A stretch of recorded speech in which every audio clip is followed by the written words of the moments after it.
Have you ever imagined waking up in a world without electricity, maps, or machines where the stars told time and survival relied on the strength of your hands and the wisdom of your elders? Step into the year 300 BC. It is a time when empires rise and fall on the backs of armies and whispers in marble halls. The world is vast, fragmented, and mysterious, yet intimately connected by rivers, caravans, and winds that carry stories from one coast to another. You could be a farmer outside Alexandria, a soldier on the edges of the Seleucid Empire, or a healer in a Gallic village, watching the clouds for omens. Your life would be woven into traditions passed down by firelight and rituals that shaped your every sunrise. The year 300 BC sits at a crossroads between the mythic past and the structured, expanding present. It is a world lit by flame, guided by oracles, and surrounded by both wilderness and wonders. In this long journey, we will walk through daily life in cities and farms, in temples and marketplaces, aboard merchant ships and war chariots. We will follow lives shaped by conquest, commerce, superstition, and the first stirrings of global ideas. No wars will be reenacted here. Instead, we will live quietly in the in-between, the details that history books skip, the feel of rough cloth, the echo of sandals in dusty streets, the taste of old bread, the prayer whispered before sleep. Close your eyes. Let the calendar fade. You are not in the present anymore. You are not even in modern time. You are now. In 300 BC, where memory begins to take root as history, and where every breath carried the weight of myth and mortality. Asterisk. The air before sunrise in Alexandria holds a silence that feels sacred. A faint wind moves through the linen curtains of a clay-brick house, carrying the scent of olive trees and distant sea salt. Lamps flicker low, their flames fed by oil pressed the day before. In the courtyard, the first stirrings of birds echo between stone walls. You rise, not by alarm, but by rhythm, the slow shift from dark to gold in the sky.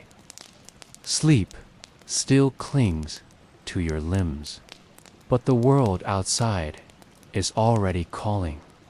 You stretch on a woven mat laid directly on the cool stone floor. Your tunic is simple, tied at the waist with a frayed cord.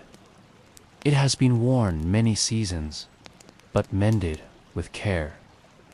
Beside you, a clay jug of water stands ready.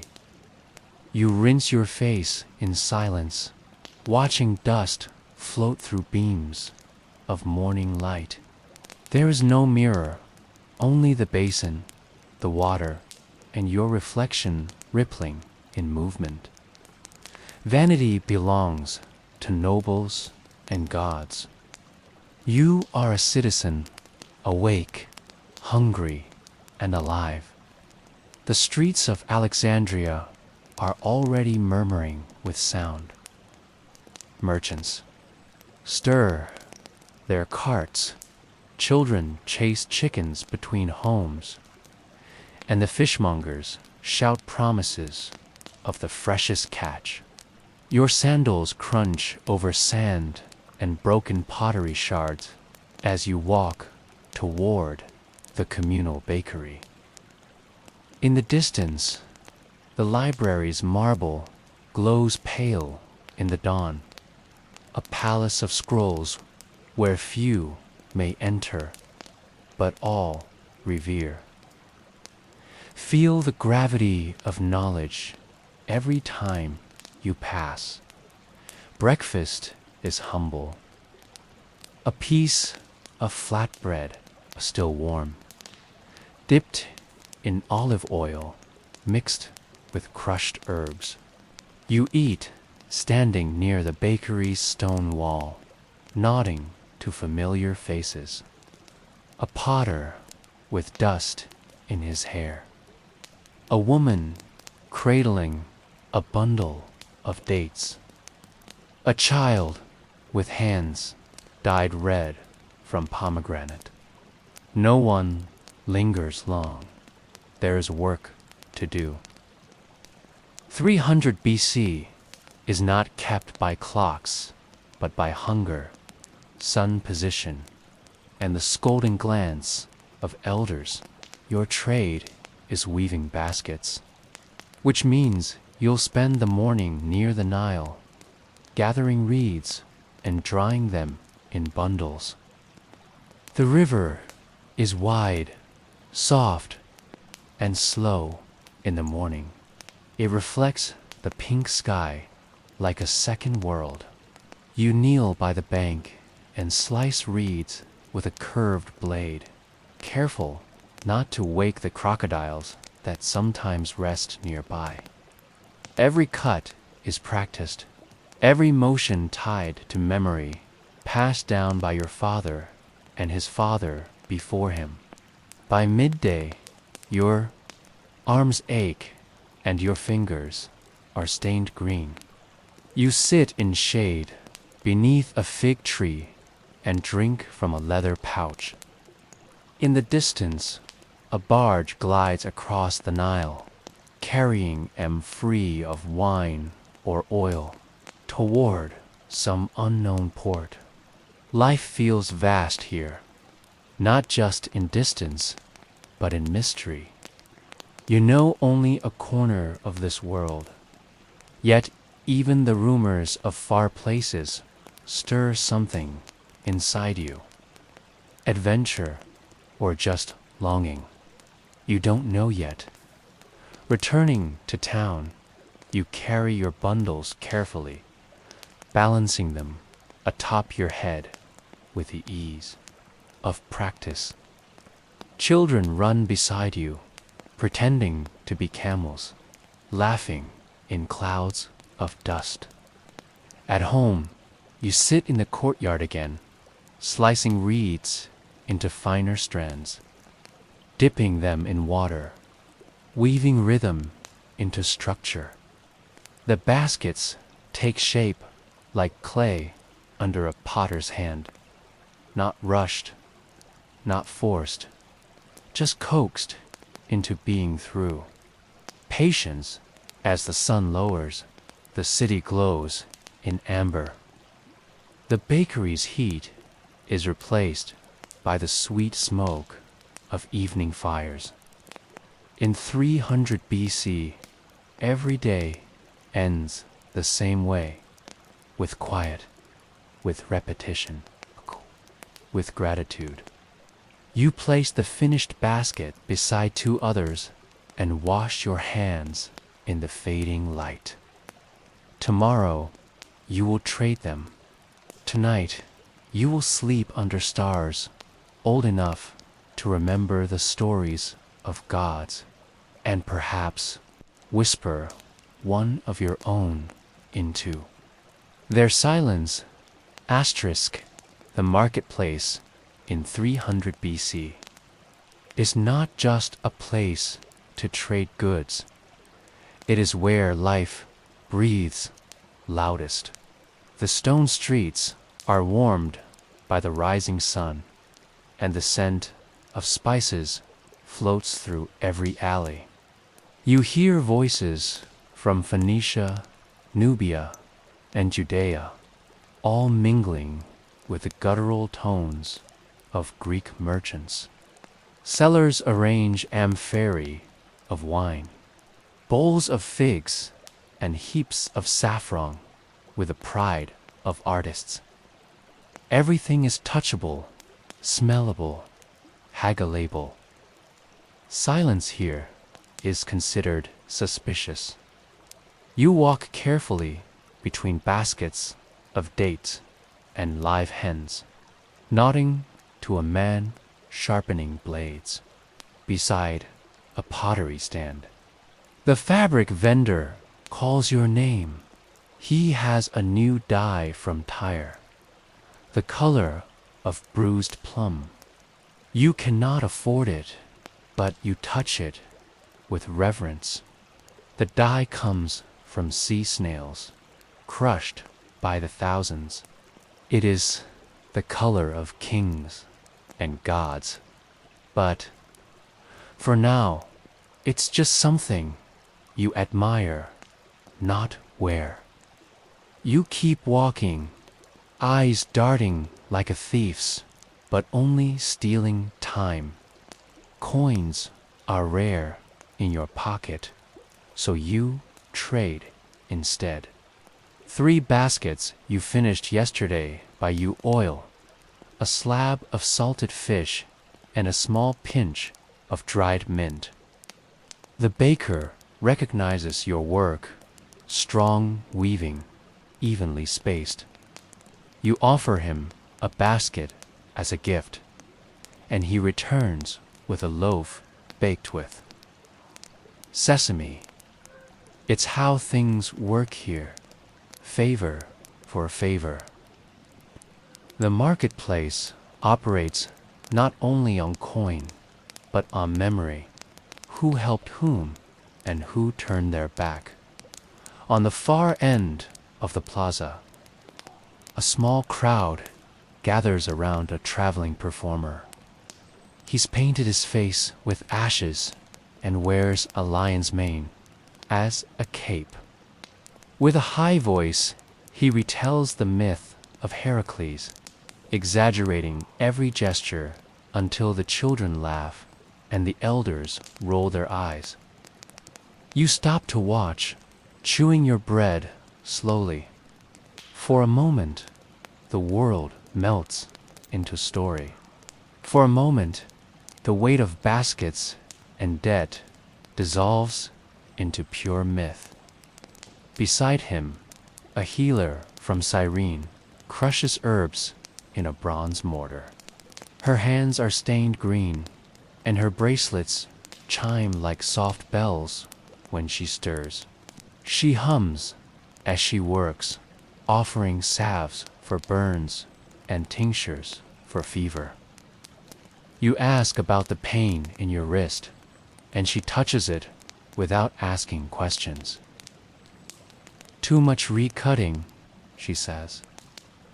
She gives you a paste wrapped in fig leaf and refuses. Payment. Bring me news instead, she whispers. News is another currency here. Stories from across the Nile, rumors from the desert, whispered betrayals in the palace.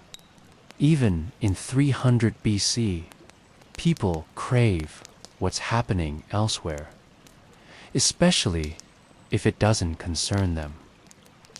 You mention a caravan that passed near your home with oxen painted blue and gold in helmets. Her eyes light up. Koreans, she says. Rare. You don't know if it's true, but it's enough to earn the sav dot. As the market thins out, you walk back home with your wrapped treasures. Everything you carry has a story attached to it now. The bread from your basket, the oil from your kindness, the salve from your tail. Even your silence feels heavier, because in this world, not saying something is also a message. The market disappears behind you, but its echoes follow. The bells, the calls, the bargaining, the sighs. All of it clings to your skin like dust. You sit in your courtyard again, laying out the day's trade. The fish smells of sea and salt. The mint you crush between your fingers for the smell. You place the salve gently near your bedroll and light a lamp made from old clay. In the flicker, you see your hands stained, lined, strong. The world in 300 BC is not soft, but it teaches you this: everything is earned, everything is sacred. Even a breath, even a blister, even a lie. The Nile is more than water. It is a god, a highway, a lifeline. At sunrise, the banks shimmer with dew, and fishermen lower nets with quiet reverence, called by an older cousin to help ferry goods upstream. The bark is small, carved from cedar and patched many times. It sways gently at the dock, tied with worn rope. You climb aboard barefoot, your basket of trade tied tightly to your back. The boat groans under your weight, and the water rocks you like a mother's hand. You push off from the bank with a long pole, and the current takes you gently forward. Birds skim the surface, calling in shrill bursts, and reeds whisper secrets as they brush your boat. The wind picks up, filling the linen sail as you drift. Past familiar landmarks, a crumbling statue, a grove of tamarisk, a shrine carved into stone. Each is like a word in a language only locals speak. You sit low in the boat and untie the basket cords. Inside are herbs, clay vessels, and a small, carved figurine of Horus, a talisman for trade. Your cousin hums a tune older than either of you, and you join in without knowing the words. This is how time moves here, in music and motion. No one hurries, yet everything arrives eventually. The river does not rush, neither do you. At mid-morning, the boat drifts past crocodiles, half submerged in mud. You tense, but your cousin only spits over the side, a small ritual for luck. He says they respect the bold and devour the nervous. You try to look bold, but your hands tremble as you row. He laughs and hands you a date. Even the Nile gets hungry, he says. The fruit is sticky, and you eat it slowly, letting the sweetness wash over your nerves. You dock near a cluster of huts made from papyrus and mud. A woman approaches barefoot, her arms cradling onions. She examines your goods with the precision of a scribe. One cracked pot is refused, but the Horus statue captures her attention. She trades generously 3 onions, 2 smoked fish, and a small pouch of barley. You bow low as your cousin taught you. It is not the value of things that matters, but the ritual of respect. The return trip is heavier, the boat dipping lower. You row slowly, rhythm matched to the creaking wood. The sun is higher now, and sweat beads along your back. In the distance, you hear chanting, perhaps a funeral, perhaps a festival. On the Nile, both sound the same. The line between sorrow and celebration is thin. Both honor life. Both float like music on the wind. As Alexandria's towers reappear on the horizon, you feel the weight of the day. Your hands are raw, your shoulders tight, but your soul is calm. You have fed the river and been fed in return. You step off the boat like stepping out of a dream into the sharp smells of the port, fish, brine, smoke. Your cousin slaps your back. You did well, he says. You nod, knowing you will do it again tomorrow. At home, you lay the traded goods in a careful line. Onions beside barley, fish beside the cracked pot you kept. You light a small cone of incense and whisper, thanks to the god of the river. Life in 300 BC is not easy, but it is not cruel. It is fair as long as you are present, as long as you listen to water, to wind, to ancestors. You sleep that night with the sway of the boat still rocking in your mind. Asterisk, the temple rises in white silence at the edge of the city, surrounded by olive trees and flickering lamps. You approach barefoot, carrying a jar of honey wrapped in linen, an offering passed down from your grandmother. The steps are wide and cold, under your soles, carved from limestone long before your birth. Inside, the air smells of resin, myrrh, and something older, faith. You whisper a prayer without sound, not expecting an answer, but offering one anyway. A priestess meets your gaze and beckons you forward. Her robes are dyed with saffron, her hair braided with golden thread. She asks, no questions, only gestures, toward the chamber of the oracle. You step lightly, heart drumming like a war drum. The room is dim, lit only by a bronze brazier.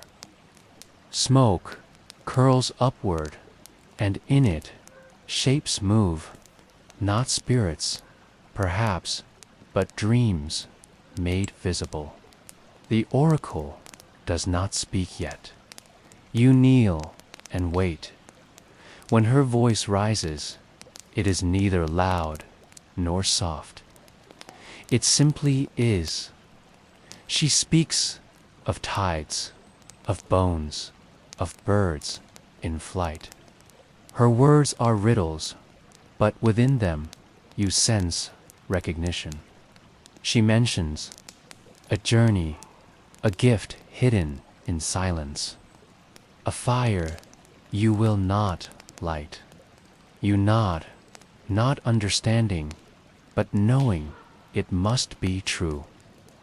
This is the language of gods, unclear, yet undeniable.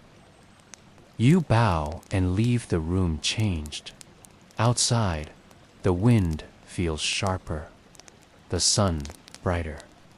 You walk past other pilgrims, a mother with a sick child, a warrior with one eye, a young man weeping. Each carries their own questions. Each seeks a voice beyond this world. In 300 BC, the divine is not questioned, it is felt. It breathes through the trees, the river, the stars. The oracle only translates what already exists in silence. Back home, you unwrap the honey and place it on the family altar. The smell of beeswax fills the room. You sit quietly beside it, trying to piece together the oracle's words. A gift in silence, a cue. What could it mean? Your sister enters and sits beside you without speaking. For a moment, neither of you say anything, and in that stillness, something ancient stirs. Maybe this is what she meant. The next day, you find yourself walking a different path. You turn toward the harbor instead of the market, as if guided by unseen threads. You see a merchant boarding a ship bound for the Aegean. For a moment, your heart jumps. Could this be the journey? You shake your head and return to your routine, but the question lingers. Life has not changed, but you have. You see a fire, but no smoke. A voice, but no mouth. You wake, sweating, heart pounding, staring at the stars above your roof. You try to remember the oracle's words, but they vanish like dew. All that remains is the feeling of being seen, of being known, of being part of something larger than trade or toil. You whisper thanks again and close your eyes. In 300 BC, the gods do not speak often, but when they do, it echoes forever. You walk the next day with a new awareness. Each step might be part of a path you cannot see. Each silence might hold a message, and so you listen more, speak less, watch closely, because the divine hides in ordinary things. A bee's flight, a cracked pot, a whisper on the wind. Asterisk, children in 300 BC are not idle. They are woven into the rhythm of daily life. At dawn, they carry water, collect firewood, and feed goats with small hands. There is laughter, of course, but it is wrapped in duty. Your neighbor's boy is 5, but already guides a plow, ox. A girl nearby gathers figs and balances them on her head with elegance. Their games echo the world they will inherit: war, worship, weaving, and wonder. You sit beneath a tamarisk tree and watch your younger cousin build a fort from clay bricks. He declares himself king, then priest, then monster. The other children cheer or scream, depending on the role.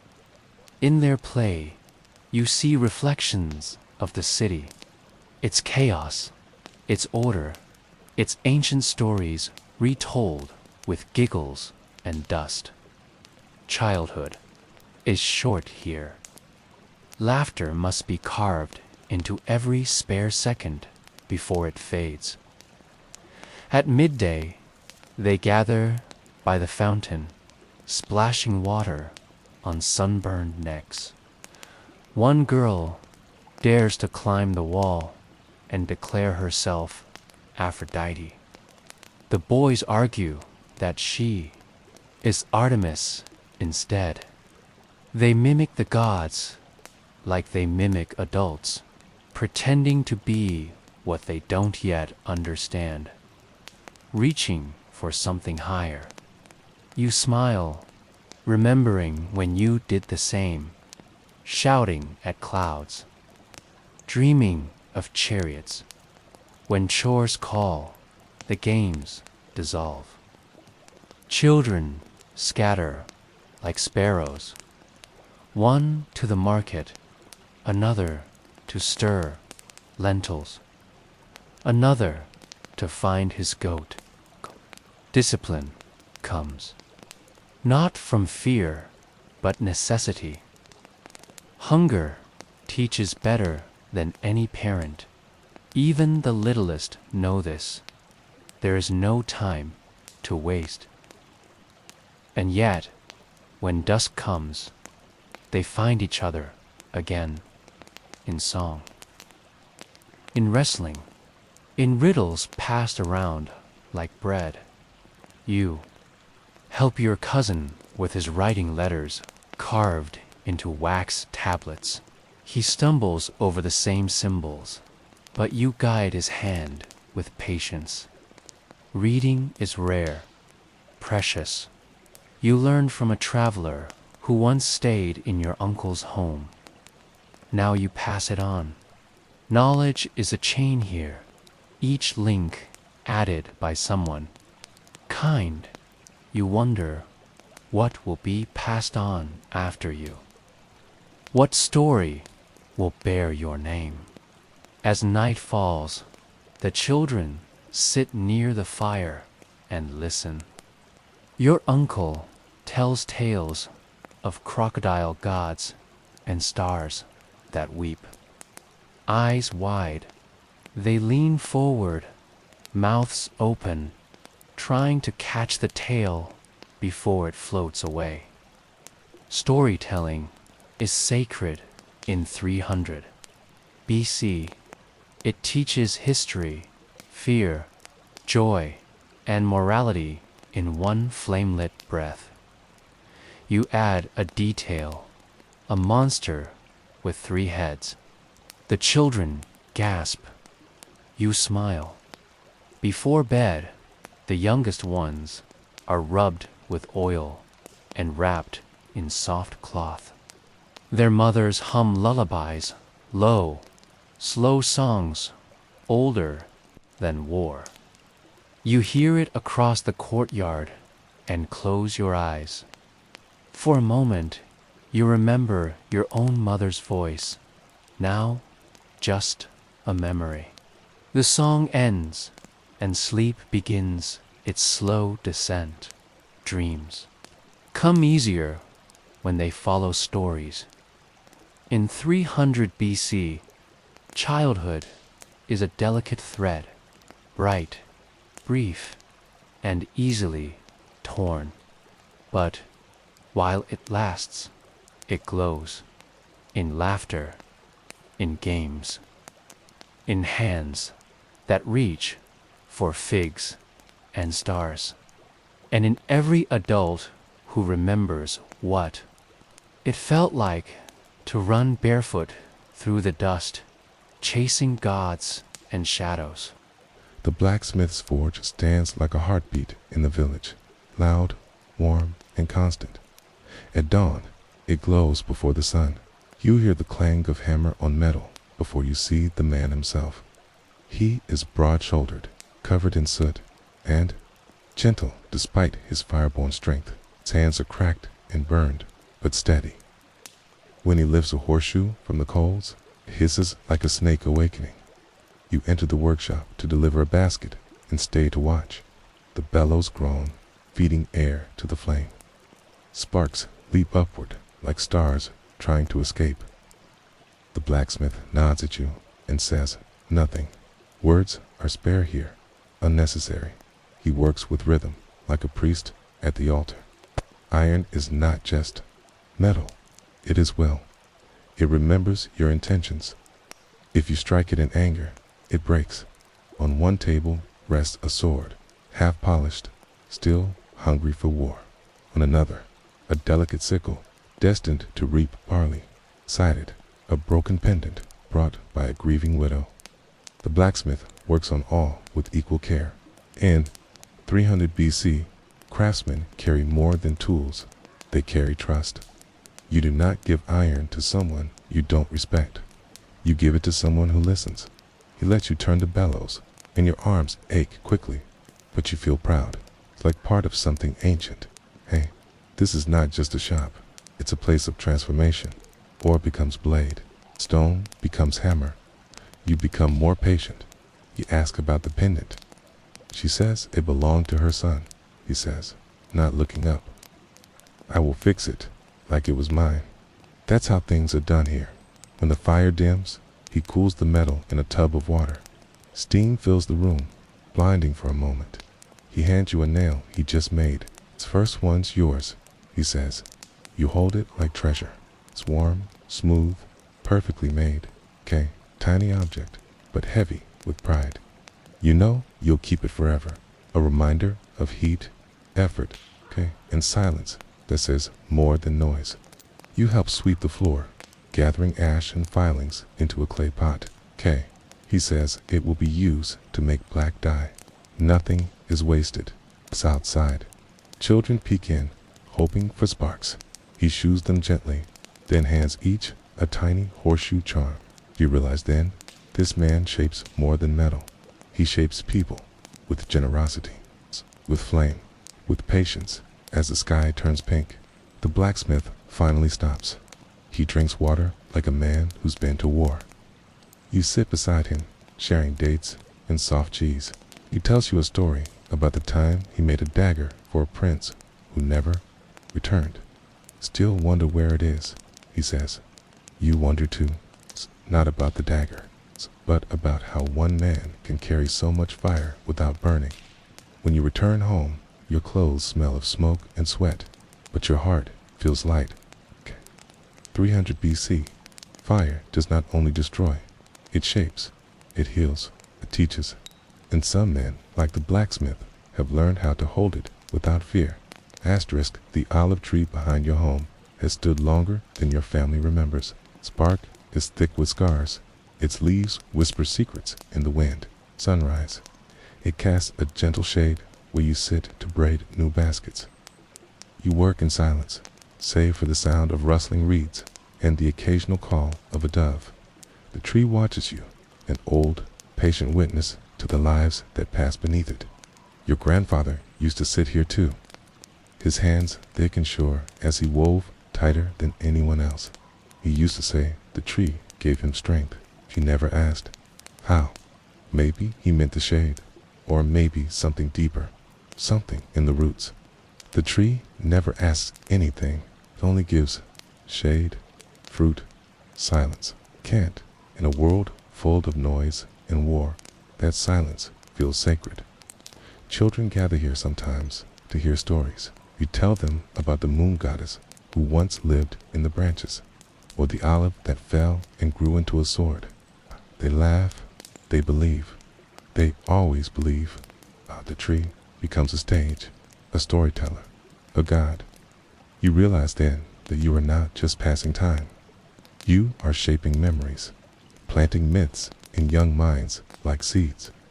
A traveler stops by, dusty and tired, asking for water. You invite him to sit under the tree, where you share a fig and some bread. Tells you about a temple made of blue stone, deep in the desert. You've never heard of it, but you listen with eyes wide. Stories are currency in 300 BC. They don't feed the body, but they nourish the soul. You thank him and offer a basket in return. He says no. He says the tree is gift enough. You watch him disappear over the horizon and feel a strange ache, the kind that comes when you remember how large the world truly is. For a moment, you wonder what it would be like to follow him, to leave the tree behind. But then the wind shifts and the scent of crushed olives fills the air. You know this is your place. For now, at dusk, your father sits with you under the same branches. He speaks of taxes, of repairs, of neighbors, nothing special. But in the pause between his words, you sense his tiredness, his pride. You hand him a newly woven basket, your best one yet. He nods and doesn't say much, but his silence feels like a blessing. Yes. In this family, silence is louder than speech. The tree glows gold in the last light. Its shadow stretches long across the courtyard. Touch its bark before going inside. Rough, ancient, alive. You whisper thanks without knowing why. Maybe for shade, maybe for stories, maybe just for still being there. In 300 BC, nothing is certain except that some things, like this tree, endure. That night, you dream of roots curling around stars, of olives the size of the moon, of old men turning into birds. You wake smiling, the scent of barks still in your nose. You go back to the tree and sit again. The cycle begins once more, beneath leaves older than names. Asterisk, she walks with a limp and carries a pouch of dried flowers. Her presence commands the respect of soldiers and scribes alike. The village healer is neither priestess nor witch, but something older, deeper. You accompany her today as an apprentice, carrying her herbs in pots as she visits homes. She greets each patient with eyes that seem to see beyond skin, beyond pain, into memory. Her hut is small, but filled with scent, lavender, vinegar, old wool.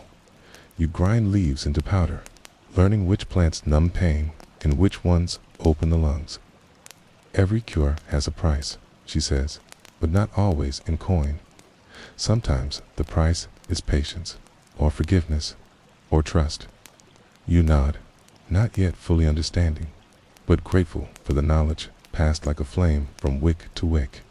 The first house is a child with fever. She places a cool cloth on his brow and whispers something, not words, but rhythm. His breathing slows. She leaves behind a pouch of dried hibiscus and a carved wooden figure for the mother. Fear makes fever worse, she says. This will keep her calm. You wonder if healing is more about herbs or hope. At noon, she shows you how to test for poison using crushed garlic. She says some people kill with smiles, others with honeyed wine. You ask if she's ever treated a noble. She laughs. They bleed the same.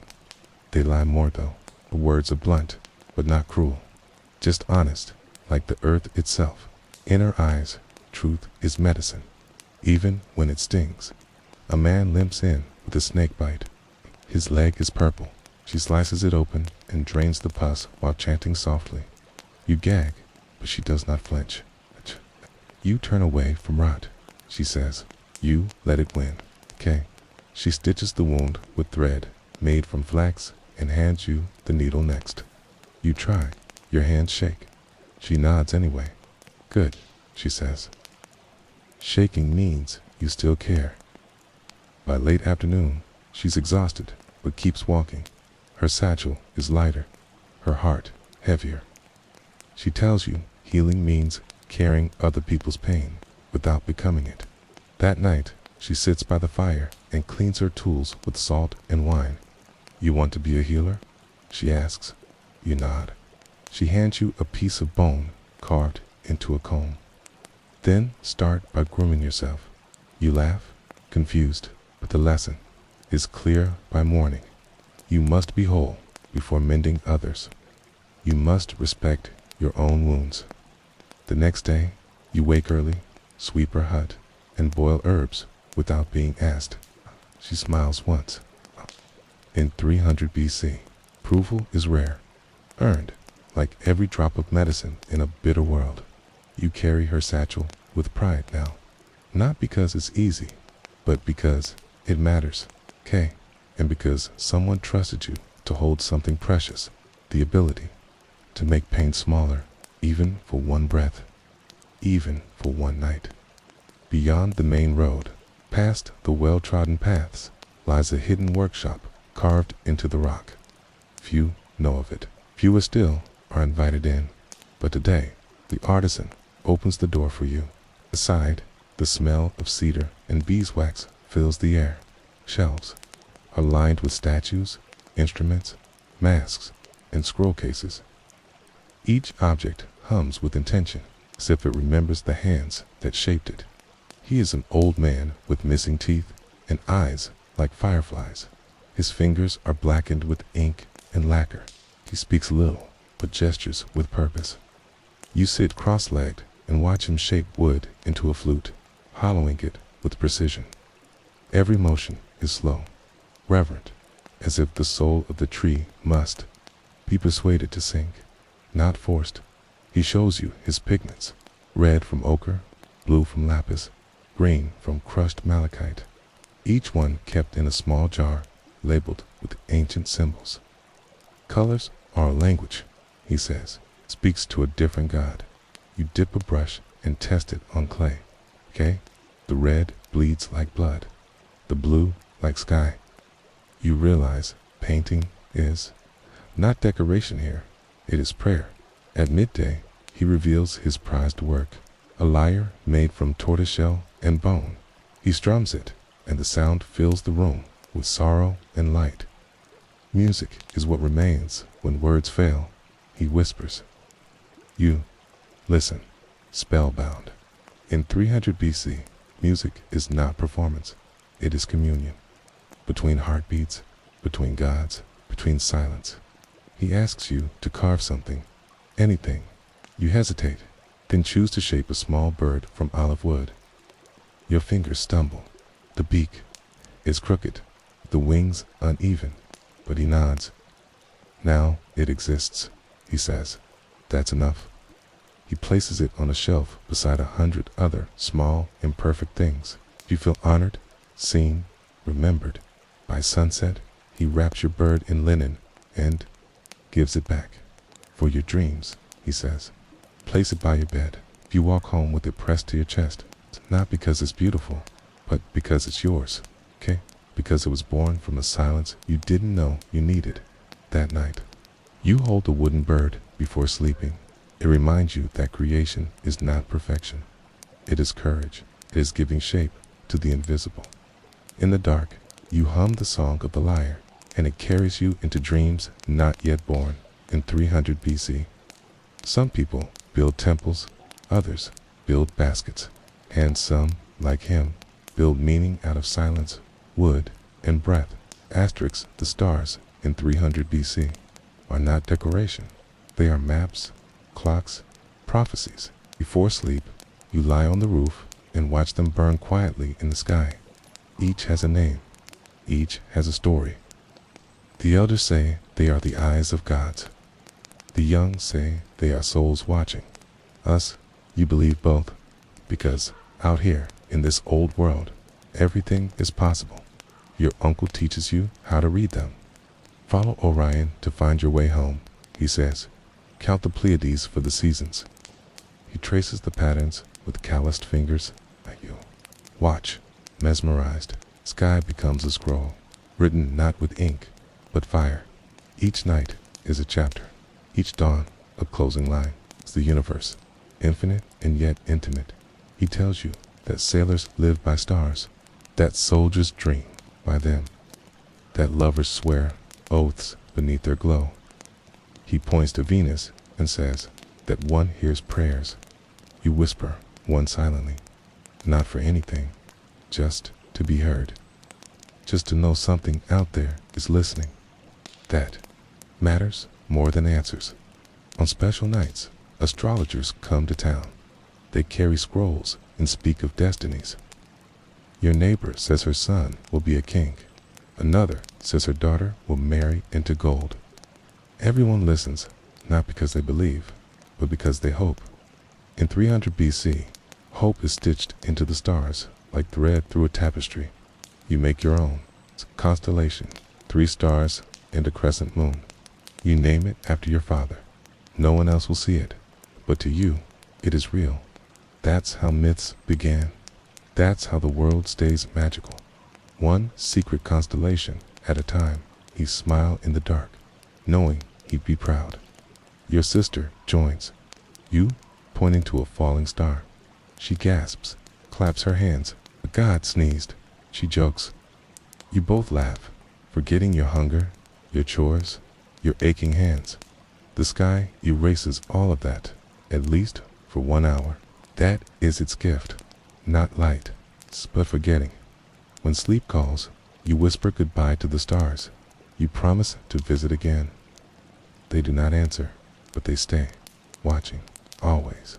In 300 BC, the sky was not a ceiling. It was a companion, a teacher, a mirror. You fall asleep knowing that above you, 1,000 ancient eyes still blinked. And somehow, you are not afraid of the dark. Because the stars remember, even when you forget. Asterisk describes chamber smells of ink, leather, and silence. You enter cautiously, not wanting to disturb the rows of scrolls lining the walls like sleeping serpents. The scribe, a man with silver hair and fingers stained black, barely looks up. Hey, he gestures to a bench and continues writing, his reed pen scratching slowly over papyrus. Each letter is deliberate. Keach, mark, eternal dot. He teaches you without speaking. First, how to hold the stylus. Then, how to mix ink from soot and gum. You copy simple symbols onto discarded parchment, your hand trembling with every stroke. Watches you work, then snatches the pen away and corrects your angle. Words, he finally says, are more dangerous than swords. Write carefully. Scrolls around you hold laws, prayers, poetry, and secrets. Some are sealed with wax, others cracked with age. You ask what happens when ink fades. He smiles faintly. Truth never fades, he says. Only the eyes that read it. You feel a chill, knowing the scroll in your hand might outlive you, might carry your thoughts into centuries you'll never see. At midday, he unrolls a Greek poem and reads aloud. You don't understand every word, but the rhythm moves through you like water. You realize then, language is music carved into silence. The scribe pauses, points to a passage, and asks you to translate it. You struggle. He does not help. That's the lesson. In 300 BC, knowledge is not given. It is earned. Later, you clean the ink pots and organize scrolls by color. Some are red, reserved for temple records. Others are plain, filled with shopping lists, weather notes, debts. Even these feel sacred, because writing means permanence. It means someone once cared enough to carve thought into fiber, okay? And that matters more than the content itself. The scribe finally speaks again. You want to be remembered, he asked. Then leave your mind on the page. The body rots. Ink doesn't. He hands you a blank scroll and walks away. You stare at it, heart pounding. What will you write? A story? A confession? A map? In this room, the future waits to be born from your fingertips. That night, you lie awake, imagining scrolls hidden in sand. Found 1,000 years later, you imagine someone reading your words and feeling less alone. That is what writing does. It defies time, gives you breath to the unborn, okay? And suddenly, you understand the scribe's silence. He does not teach to speak, okay? Teaches to echo dotting. 300 BC, immortality is not found in war or gold. It's found in ink and silence and symbols scratched by lamplight. In the moment you place your first word on the scroll, you begin to live forever. Before dawn, the water bearers gather at the edge of the city. They carried clay jars strapped to their backs, their steps practiced and steady. You join them, your own jar tied with rope and your feet wrapped in linen. The path to the well is long, dusty, and silent. No one speaks. Everyone listens, to the ground, to the wind, to the thirst of the earth. The well is deep, carved into stone by ancestors you'll never know. Pulley creaks as buckets descend into the cool darkness. The water smells of minerals and ancient sleep. When your turn comes, you haul the bucket slowly, the weight cutting into your palms. You fill your jar with care, watching every drop. In 300 BC, water is not just life, it is reverence. On the return trip, you walk slower, jar heavy on your spine. The older bearers chant to keep rhythm. Their voices rise and fall like waves. Chant is old, passed down through generations. You don't know the words yet, but you hum along. Keeps your legs moving, keeps your heart soft.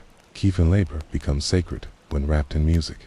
At the village square, you pour water into cisterns, basins, and clay bowls. As children rush in to drink, elders wash their feet. A woman blesses you with herbs for your effort. You bow.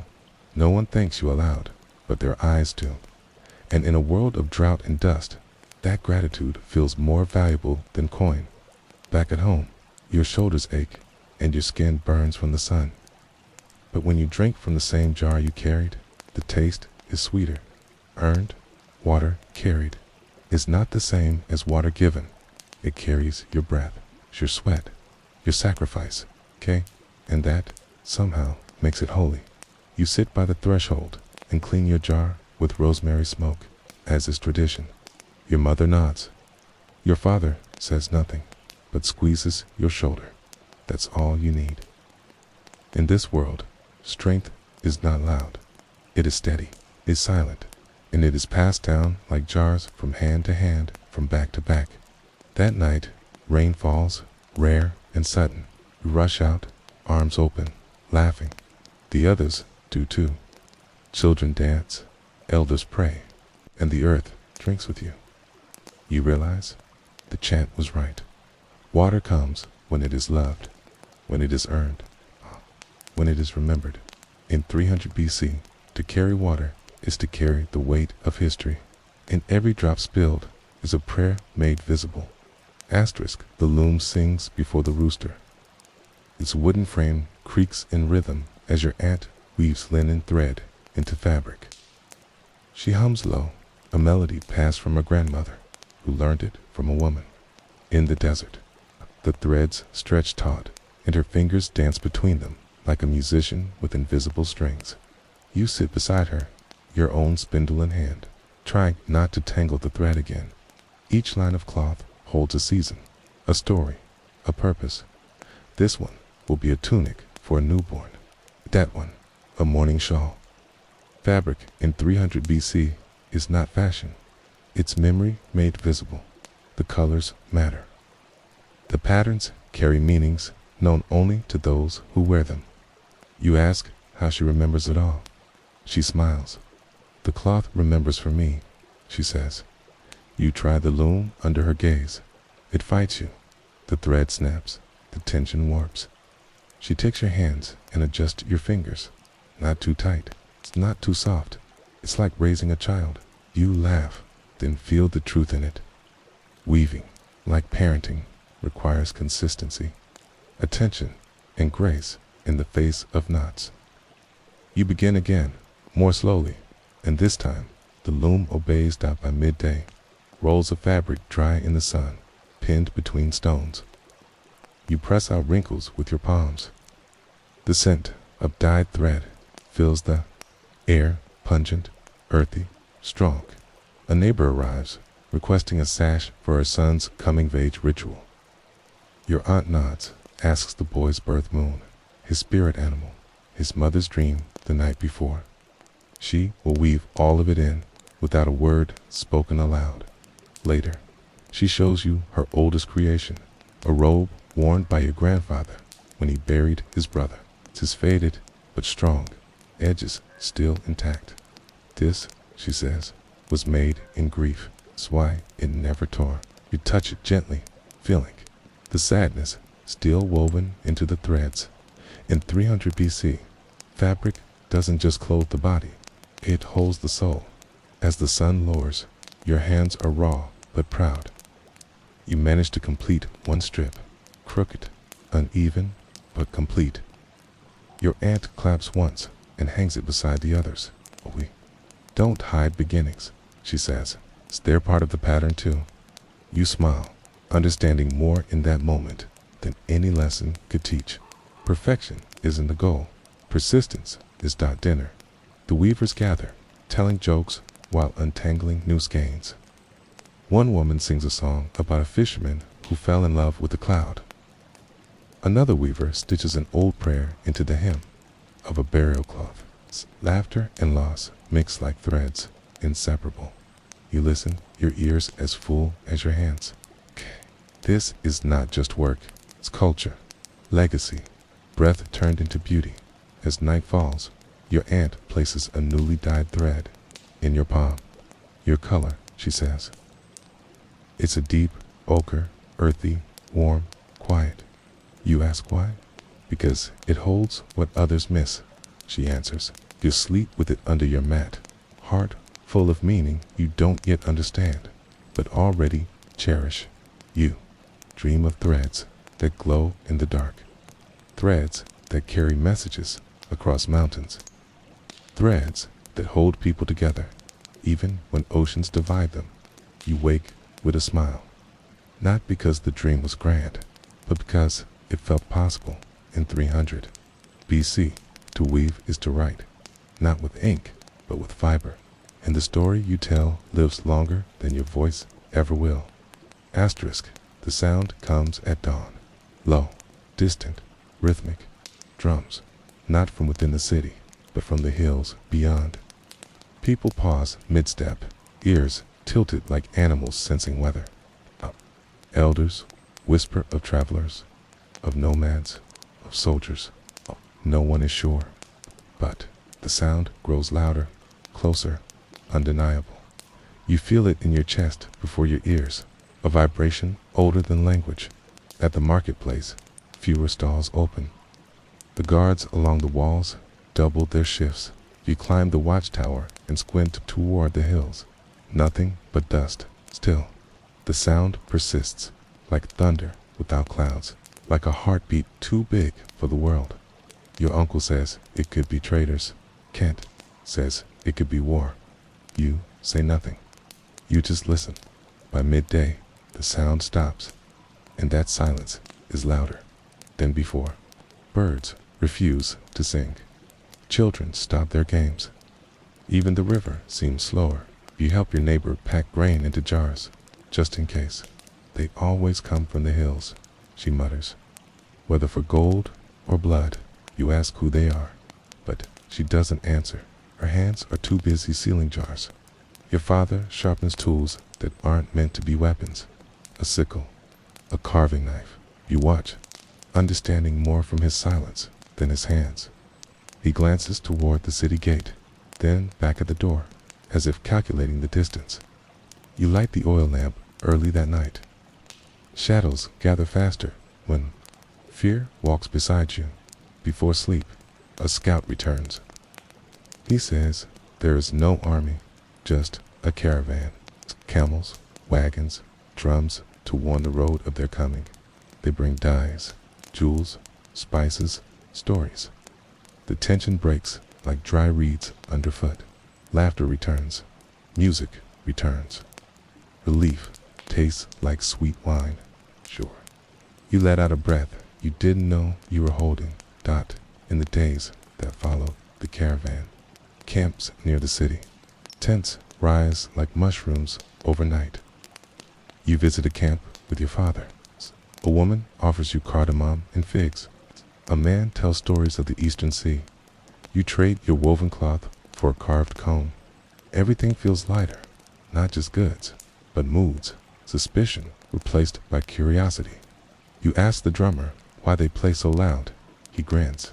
To let the spirits know we're coming, he says, so they don't get angry. You nod, half believing. In 300 BC, truth is not always fact. Sometimes it's ritual, protection, poetry, and maybe that's enough. You lie awake that night, listening to the drums from the hills, now closer, warmer, like a lullaby. They remind you the world is large and not all who come are enemies. That fear can be unlearned if you stay open, if you stay listening. The next morning, the caravan moves on. The sound fades, but the memory lingers. You return to your weaving, your writing, your water, but now you do so with the rhythm of distant drums echoing in your chest. In 300 BC, the world is both danger and dance, and your life moves between the two, one foot in fear, the other in wonder. At the temple's highest point, a fire burns that never dies. It is tended day and night by acolytes who speak little and pray often. You are invited to join them for a day, not as a priest, but as a watcher. The fire must not go out. That is the only rule. You arrive before sunrise, the cold air sharp in your lungs. The flames glow orange, steady, watching you as you watch them. The head acolyte explains the rituals in hushed tones. Offer oil every hour. Recite the names of the stars every third bell. Sweep the ashes clockwise. You repeat these motions slowly, reverently. The fire flickers, but never falters. It is more than heat. It is memory. The flame is said to have been lit during the reign of the first pharaoh. To let it die is to forget who you are. You feed the fire a pinch of cedar. It crackles with approval.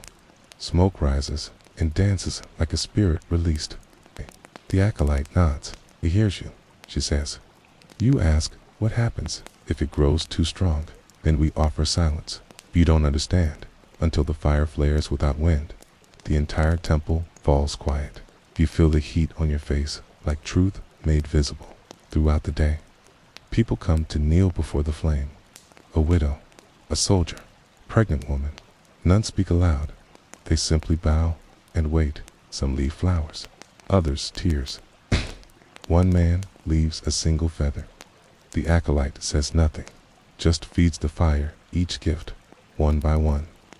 Smoke changes color with each offering. Red for grief, white for love, black for vengeance. At noon, you rest beneath a column carved with birds.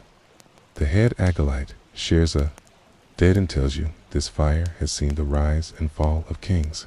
It doesn't care who wears the crown, she says. Only who remembers the light. You nod, not as a child, but as someone who has touched something vast, something sacred, something fragile. You return to your station and stoke the coals again. It's time with a prayer in your heart, not for safety, not for wealth, but for clarity. The fire flares gently, as if answering. You feel something shift inside you, not loud, not sudden, but real, like a string pulled tight in your soul. Keen, the kind of change only silence can name. As night falls, the city below glows with lesser fires. But up here, the sacred one still burns, alone, eternal. You take one last look before descending the temple steps. The fire will not remember your face, but you will remember its warmth. Forever, that is its gift. To be forgotten, but never. Forget you sleep that night with a single coal wrapped in cloth hidden beneath your bed. Not for heat, but for memory, for protection, for courage. You don't tell anyone.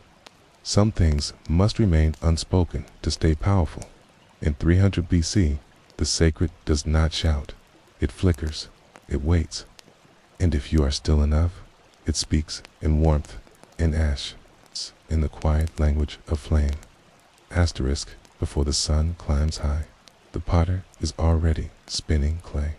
His will sings a quiet rhythm, like a lullaby for earth.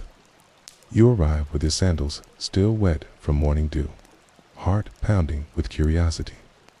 The workshop is simple, open to the air, filled with stacked bowls, cracked jars, and half-formed dreams resting under cloth.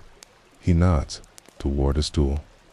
Sit, watch, learn.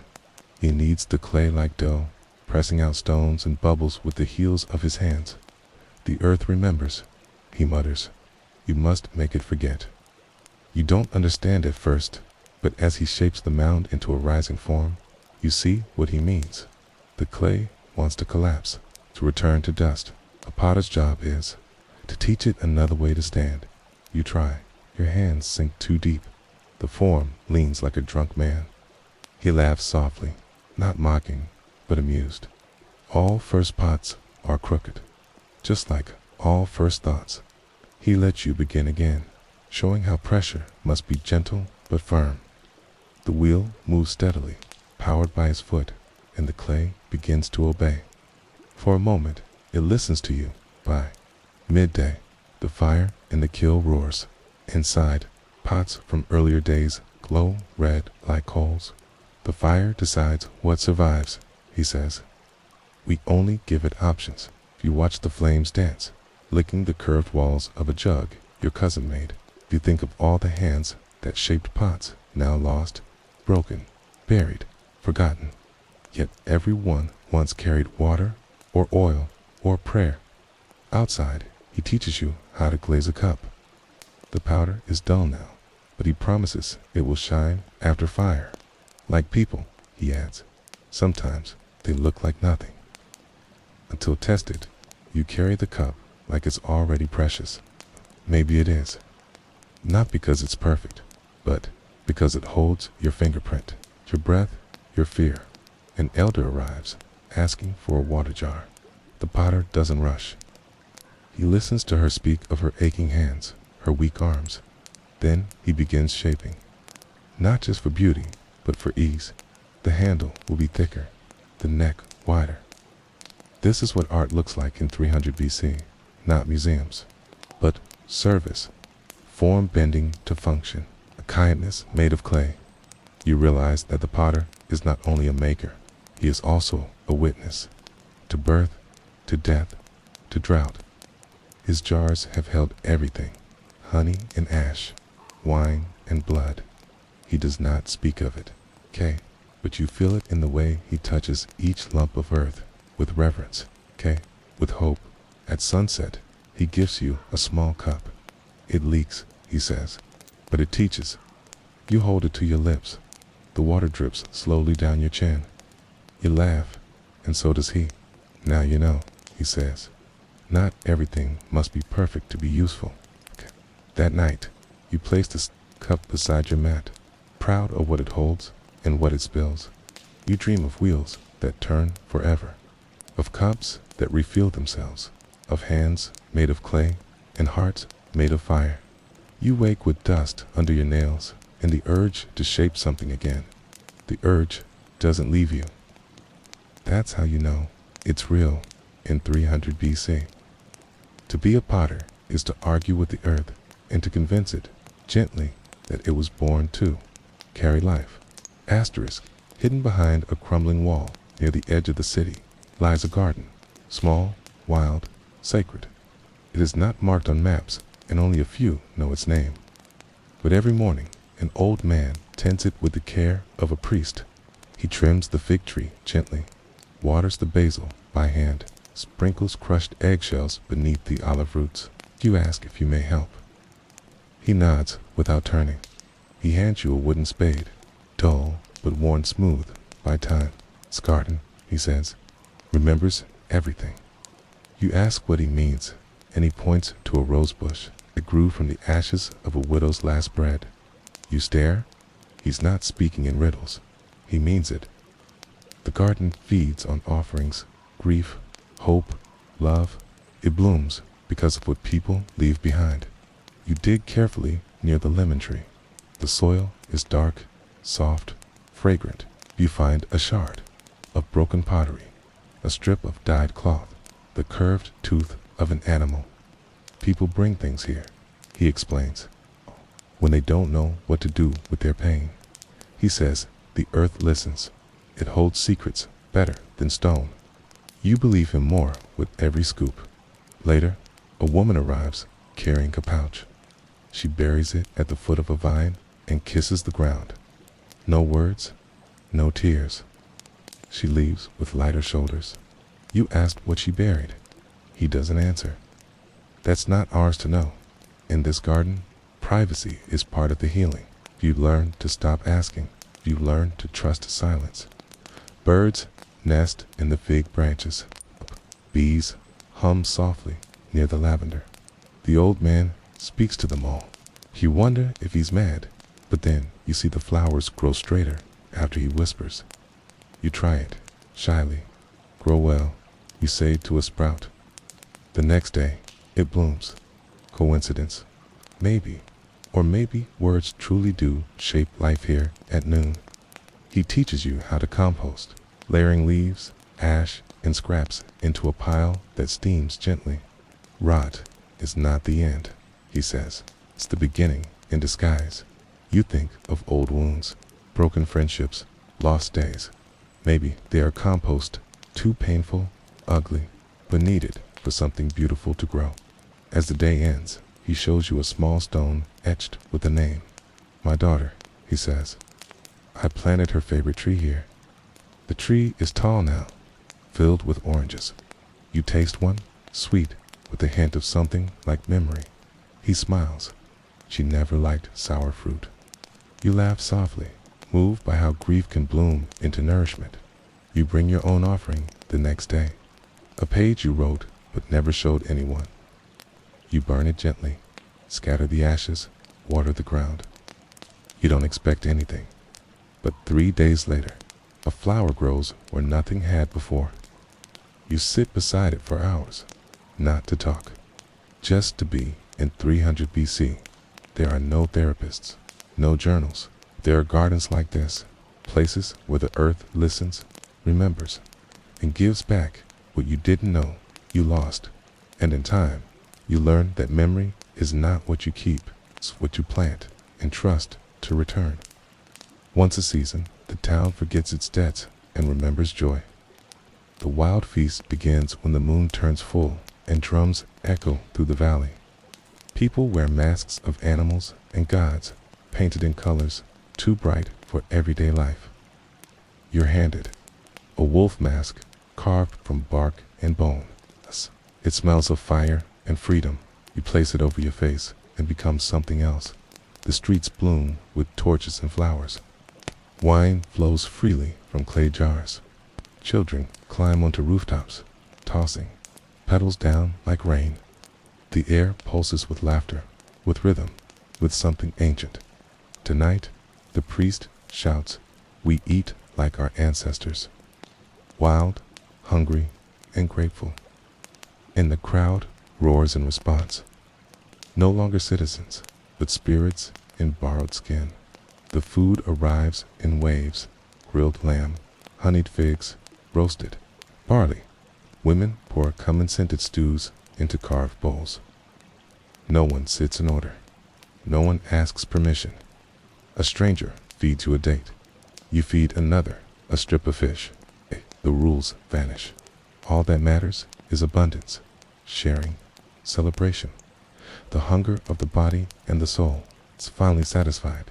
The music begins with flutes, then tambourines, then the deep call of a horn made from ram's bone. Dancers fill the plaza, some spinning, others crawling like beasts. You join them, your feet finding rhythm you didn't know they remembered. Someone grabs your hand. You don't see their face, but they laugh, and it feels like home. For a moment, you forget your name, and you're not afraid. At midnight, the priest leads everyone to the riverbank. There, bowls of water are passed. Around, you must whisper a wish into the bowl, then toss it into the current. Yours is simple, not for gold, not for love, it's just for meaning. The bowl floats for a second, then sinks. You take that as a good sign. The river always knows what to keep. Back in the plaza, masks are removed one by one. Its faces shine with sweat, joy, and the softness that comes after shedding fear. You see people you thought you knew, but now they seem different, brighter, more alive.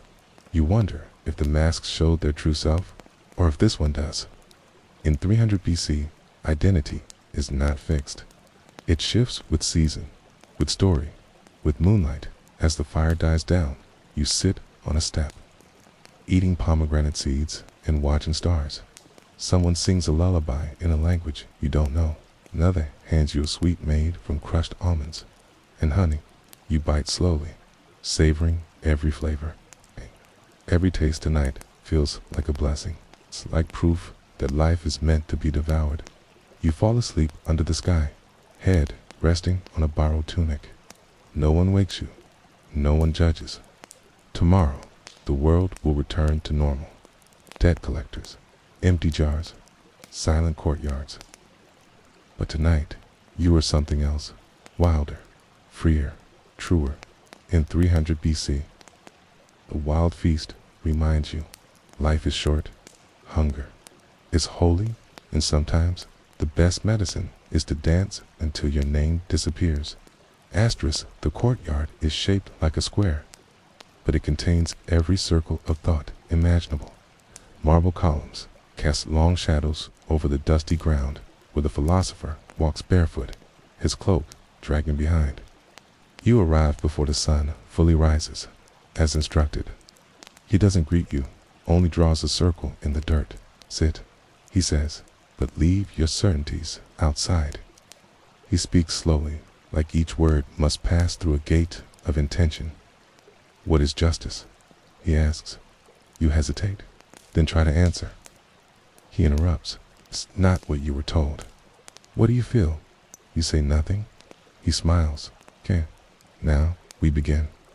Around you, others arrive. Students, traders, even soldiers. The only requirement is curiosity. The philosopher doesn't give answers.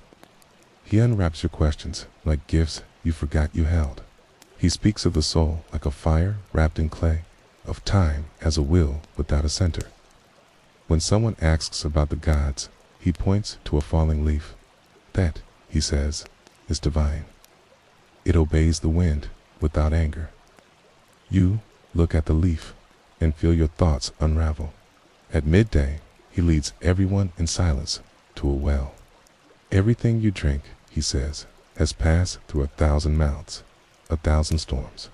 You sip, and suddenly, water is no longer simple. It's memory shared through centuries. He calls this drinking the world. You begin to see how his words stretch beyond logic into poetry.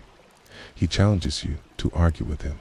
You try, clumsily, nervously, and he applauds your defiance. It's thought, he says, must be tested like steel. If it bends too easily, it was never yours. You leave the courtyard that day, not with answers, but with better questions.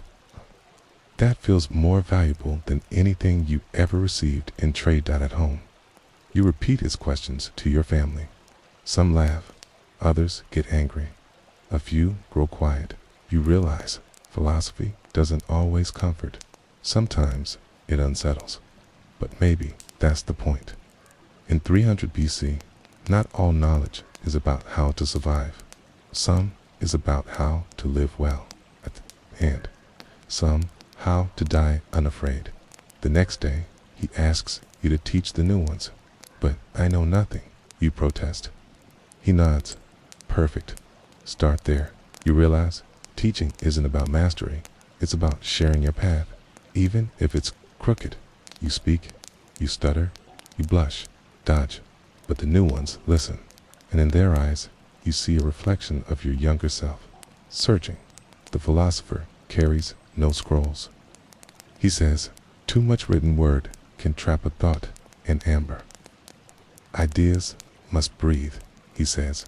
They must walk with you, be changed. By rain, softened by love. You understand? Ideas in 300 BC are not furniture. They are seeds, carried by wind, grown in contradiction. It gives you a small stone before you leave. Hold it whenever you think you know everything, he says. It will remind you how small you are. Keep it in your sash. And whenever pride creeps in, you touch it and smile. In 300 BC, the wisest ones are not those who answer best, but those who make you feel that every moment, every word, and every silence might contain the beginning of truth. Asterisk, the storm comes without warning. One moment, the sky is orange with dusk. The next, it turns dark as ink. The wind howls like a wounded god, rattling clay tiles and snapping palm branches. You run to tie down baskets, pull in laundry, seal shutters. The streets flood with noise and debris. Dust blinds your eyes. The city shrinks to a heartbeat and a prayer. Inside, your family huddles close. Oil lamps flicker dangerously, shadows dancing like spirits on the walls. Your mother recites a hymn to the wind goddess, her voice trembling but firm. Your father places a jar of salt by the door, an old tradition to ward off loss. You copy him, hands shaking. In 300 BC, rituals aren't superstition, they're survival wrapped in story. The roof leaks in 5 places. A bowl overflows. Rainwater hits the hearth, hissing as it turns to steam. Lightning strikes the cypress tree in the courtyard, the flash turning night into nightmare for a breath. Your sister screams. You hold her hand tight. It's outside. A dog howls, and you wonder if anyone else is afraid, or if this storm has its own hunger. Hours pass like days. You tell stories to keep the fear at bay. Myths of sky serpents, of thunder being the footsteps of giant kings. Your voice steadies as you speak. The others calm slightly.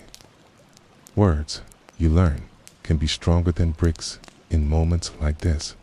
Your father nods at you. He doesn't say it, but his eyes do. You're growing, and the winds finally die. Silence feels louder than the storm. The damage is real. A cracked wall, a fallen fig tree, a shattered urn. But you are all alive. You sweep the floor slowly, watching dust rise and fall like the breath of the house. You feel older, weathered, and in some strange way, grateful. The neighbors gather at dawn to assess the wounds. No blame, no shouting, just hands helping hands. Reeds are bound, food is shared, roofs are patched. Even those who don't speak often now offer warmth. Disaster, it seems, softens pride. You understand now why your elders always respect storms. They strip us to what matters. A child finds a bird's nest blown from the roof. Inside, one chick still breathes. He cradles it gently, and a weaver offers cloth to wrap it. You watch this and feel something holy, not in the storm, but in the aftermath. In the way pain becomes tenderness. In the way survival becomes song. That evening, a meal is shared in the courtyard, not out of celebration, but out of need. You eat beside the potter, the baker, even the man who once accused you of stealing eggs. Tonight, none of that matters. The wind washed it all away. What remains is hunger, and hands offering more than food. As you fall asleep that night, the wind returns softer this time, like a lullaby. You don't fear it anymore. You listen to it like an old friend telling stories. And in its whispers, you hear this truth. Sometimes we must be broken to remember how to hold each other. In 300 BC, storms were not just weather. They were teachers, and the lesson was always the same. You are not alone. The first sign is the sound of bells, soft, distant, steady. Here, then come the camels, tall and slow, their eyes heavy with dust and memory. The soft caravan arrives like a dream shaped by sun and stone. You and the others gather near the city gate, eyes squinting against the glare. The traders wear layered robes, their faces wrapped in cloth. They have crossed deserts wider than rivers to be here. The salt they bring is not just seasoning, it is currency, medicine, even sacred offering. Some blocks are carved into symbols, others wrapped in animal hides. You watch as they unload their treasure carefully, as if it were gold. In 300 BC, salt is survival, a preservative, purifier, a gift from the bones of the earth. You touch a block and feel how heavy it is, not just in weight, but in history. Your father barters 3 baskets and a jar of dates for 1 fist-sized brick. You carry it home like a holy object. Your mother grates it gently into the stew pot, then places the rest in a clay jar buried near the cool wall. This, she says, will last us through the next dry season. You nod, understanding that salt is more than flavor. It is insurance against hunger, a contract with the future. Later, you visit the camp outside the city, where the traders have pitched their tents. The air smells of leather, fire, and cumin. A man offers you dried apricots and a story. He speaks of cities where rain falls every day, of oceans too vast to cross, of men who build homes in trees. You listen wide-eyed. Every word stretches the edges of your known world. You ask how long they've traveled. 42 days, he says, in one storm that nearly turned us into bones. He laughs, but you hear the truth in his voice. These men ride the borders of the impossible. They know every star, every shadow. They are guided by winds and memory, not maps. You envy them, fear them a little too. He gives you a pouch of colored sand, red, black, gold, gathered from distant lands. For your dreams, he says. You hold it like a relic. That night, you sprinkle some into your lamp oil, watching the flames shimmer in strange hues. You feel like you're lighting the desert itself, like the caravan brought more than salt. Maybe it brought magic at dinner. Your family eats in silence, savoring the salted stew. The flavor is deep, ancient. It speaks of faraway cliffs and buried seas. You chew slowly, as if learning a new language through taste. Okay? This, you realize, is what trade does. It brings other worlds into your mouth, into your home, cheer, into your body. Before sleep, you carve a small camel into a piece of wood. It's crude, but it holds meaning. You place it beside your bird from the potter's workshop. The two seem to speak, to remind you that the world is large, and that some people live entirely on the road between here and there. You wake before dawn, hoping to see the caravan one more time. But they are already gone. Only hoofprints remain in the dust, and a smell, faint, earthy, spiced, lingering in the air like a goodbye whispered too softly to hear. In 300 BC, caravans are more than commerce. They are veins through which the world pulses, okay? And every time one passes, your blood changes a little too. Asterisk, the city moves slower today. People speak softly. Gates creak with restraint, okay? The baker leaves his loaves a little too long in the fire. Kate Boy cries without being hushed. A funeral is coming, and in 300 BC, death is not hidden. It walks openly, draped in linen, marked by song and ash. You wear a sash of dark reed and follow the procession silently. The woman being honored was a midwife, old, bent, kind-eyed. She delivered more children than anyone could count. Some say she could speak to unborn souls. Today, her body lies on a bier of woven palm, her hands folded over a dried olive branch. The priestess leads the chant, her voice low and rhythmic, calling the spirits of air and earth to bear witness. Incense fills the air, sweet and choking. People toss herbs into the flame, basil for peace, mint for memory, rosemary for strength. You add a sprig of thyme, unsure why. Maybe because it grew near your window.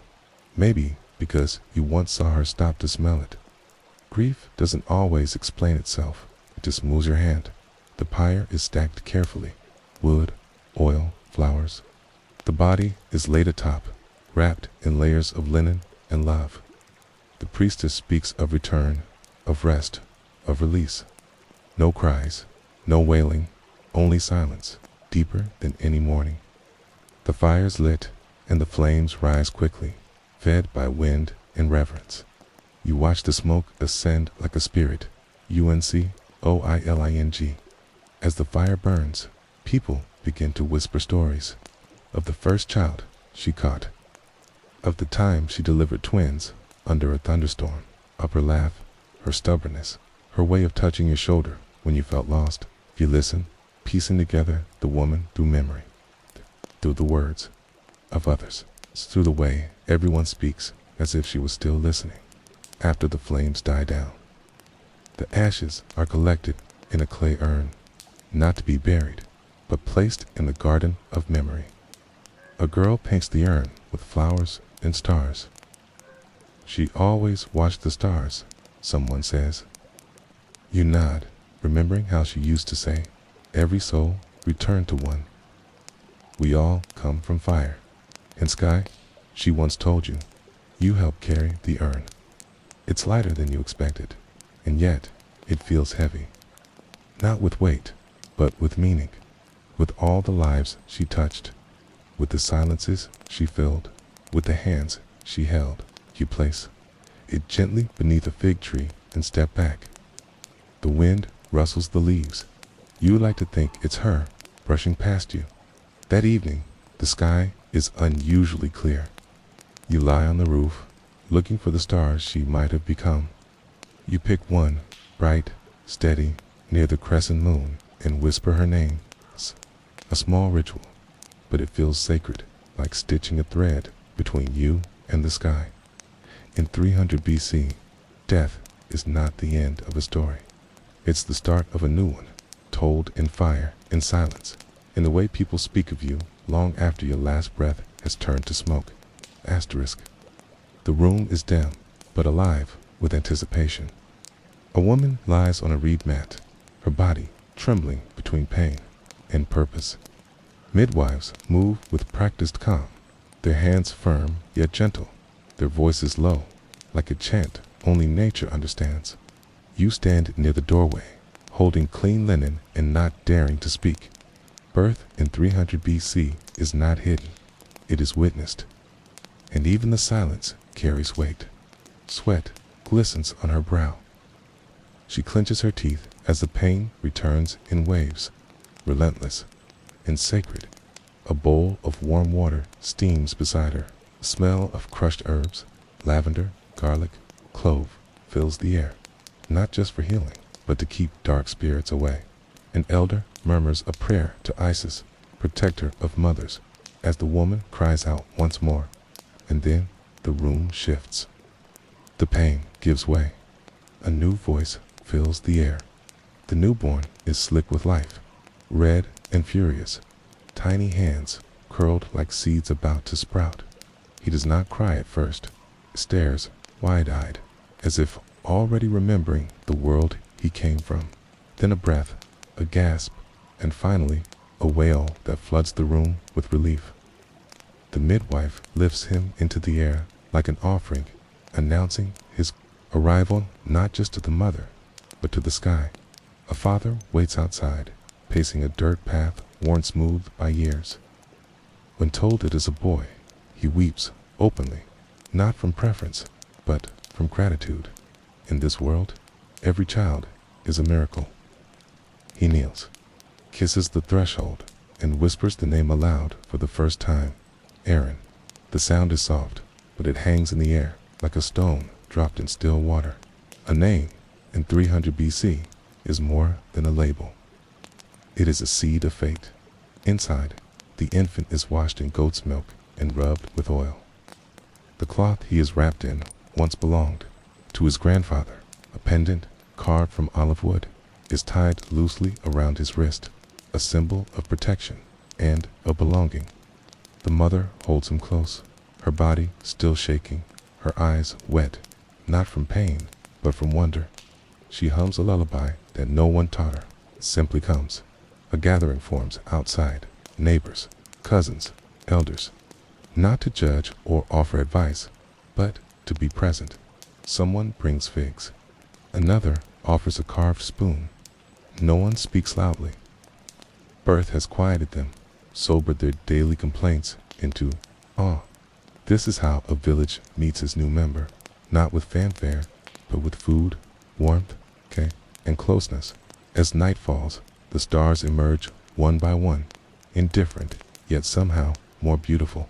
The baby sleeps, his tiny chest rising and falling in rhythm with the wind outside. You sit nearby, suddenly aware of how fragile and complete life is at once. The room still smells of herbs and oil. The linen is stained, but sacred. Nothing here is forgotten. Even the sweat on the floor will be remembered. You offer to guard the door that night, not because there is danger, but because you want to honor something, to be part of the circle. To mark this beginning with stillness, outside, the fig tree rustles. A dog barks in the distance, but your mind is focused only on what just happened, on how easily a new life entered this old world. In the morning, a clay tablet is pressed with the baby's name. It will be stored in the community hall beside the names of others long gone. The name joins a river of memory that stretches beyond maps. Aaron, you whisper again. You wonder what kind of man he will become, and whether he will remember this day or only feel it in his bones. In 300 BC, birth is not just a personal event, it is cosmic. It is the joining of past and future, and in the eyes of a newborn, sometimes you catch a glimpse of both. She is 10, barefoot, and fast as wind. Kurt, an old stubborn creature named Senat, follows only her, ignoring whistles and sticks from everyone else. Together, they are known throughout the village. The wild girl with eyes like polished stone, and a goat with a mind of its own. Today, she runs past you laughing, her tunic dusty, a fig leaf tucked in her hair.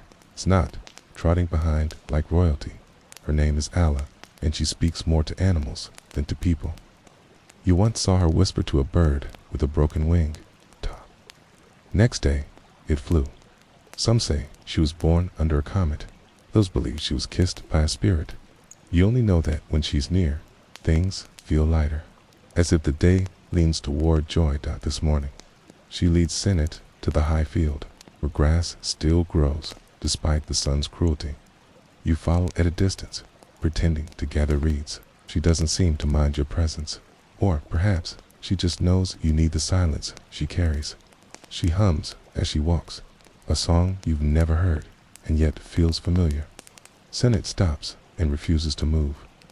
Ayla squats beside him, scratching behind his ear. He's tired today, she says. Too many dreams last night. You laugh, but she doesn't. She looks at the goat the way elders look at stars, with respect, as if it too contains a secret. You nod slowly. Some truths aren't meant to be explained. Just witness. Later, she climbs the acacia tree at the edge of the field, barefoot and bold. From there, she calls to you. The sky is lower here. You climb too, and when you reach her branch, the world does look different. The fields stretch wider, the sun feels closer. You don't speak. You to sit, side by side, goat munching grass below. Why braiding your hair? AYL tells you stories that don't come from scrolls. Tales of rivers that remember names. Stones that hum at night. She says Senat once refused to walk because he saw death in the road. He saved me, she says plainly. Kaya, you don't ask for details. The truth is in her voice. Okay, some things happened that changed her. Okay, now she walks lighter, but more anchored. At dusk, she brings water to the temple steps. An offering, she says, not for the gods, but for the wind. It's tired, she explains, works harder than anyone. You smile. No one else thinks to thank the wind, but she does. And somehow, that makes the wind seem more alive, more loved. You give her a gift before parting, a smooth stone you found by the river, shaped like a heart. She holds it like treasure, nods once, and slips it into her pouch. No words, just understanding. Then she disappears into the fig orchard, Senate trotting close behind, leaving only dust and wonder in her wake. That night, you dream of a goat who speaks in riddles, and a girl who walks on clouds. You wake smiling, heart full, not from romance, but from reverence, from having touched something true, even if only for a day in 300 BC.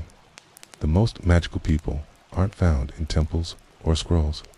Sometimes they wear dirt on their feet, leaves in their hair, and carried the sky in their laughter. Asterisk, the amphitheater lies carved into a natural curve of stone just outside the city walls. At night, it glows with firelight, its steps worn smooth by generations. Tonight, you join others under the full moon, drawn by music that pulses like a heartbeat through the hills. No one speaks. There is only movement of feet, of fire, of breath. The dances begin slowly, circling the flame in measured steps. Men and women, young and old, veiled and barefoot, moving as if tied to the stars. Their arms rise, fall, twist like reeds in wind. Drums echo against the stone, joined by flutes and the distant rattle of bronze anklets. You sit in awe, unsure, where the human ends and the spirit begins. One dancer in particular captures you, a woman in a crimson sash. Eyes closed, her body moving with a grace that feels not practiced, but remembered. She seems not to dance, but to become the dance. Her limbs speak in a language older than words. Each turn of her wrist, each bend of her knee, carries meaning you feel but cannot name. Others join in, tentatively at first, then fully. A fisherman with aching knees, a widow in a faded shawl. Even a boy who usually limps begins to sway, forgetting his pain. The dance isn't about beauty, it's about surrender. It's about letting the body tell the story your mouth forgot how to say. You are pulled to your feet by someone's hand. At first, your steps are clumsy, but the rhythm is patient. It waits for you. Soon, you find it not in your feet, but in your chest, in the thrum of your ribs, in the hush between drums. And just like that, you are no longer watching. A part of it, time dissolves. The moon climbs higher. Fire shrinks, but your spirit expands. You move until sweat coats your skin and laughter escapes your mouth without reason.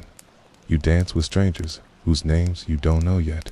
Their hands feel like home, like truth, like remembrance of something you never learned, but always knew.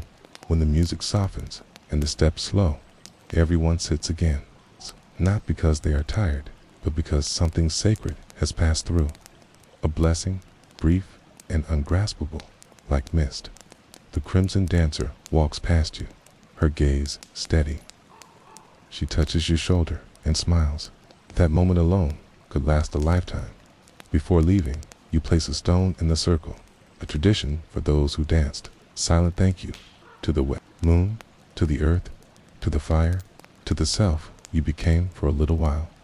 The stone joins hundreds of others, mosaic of gratitude, a monument made not of names, but of motion.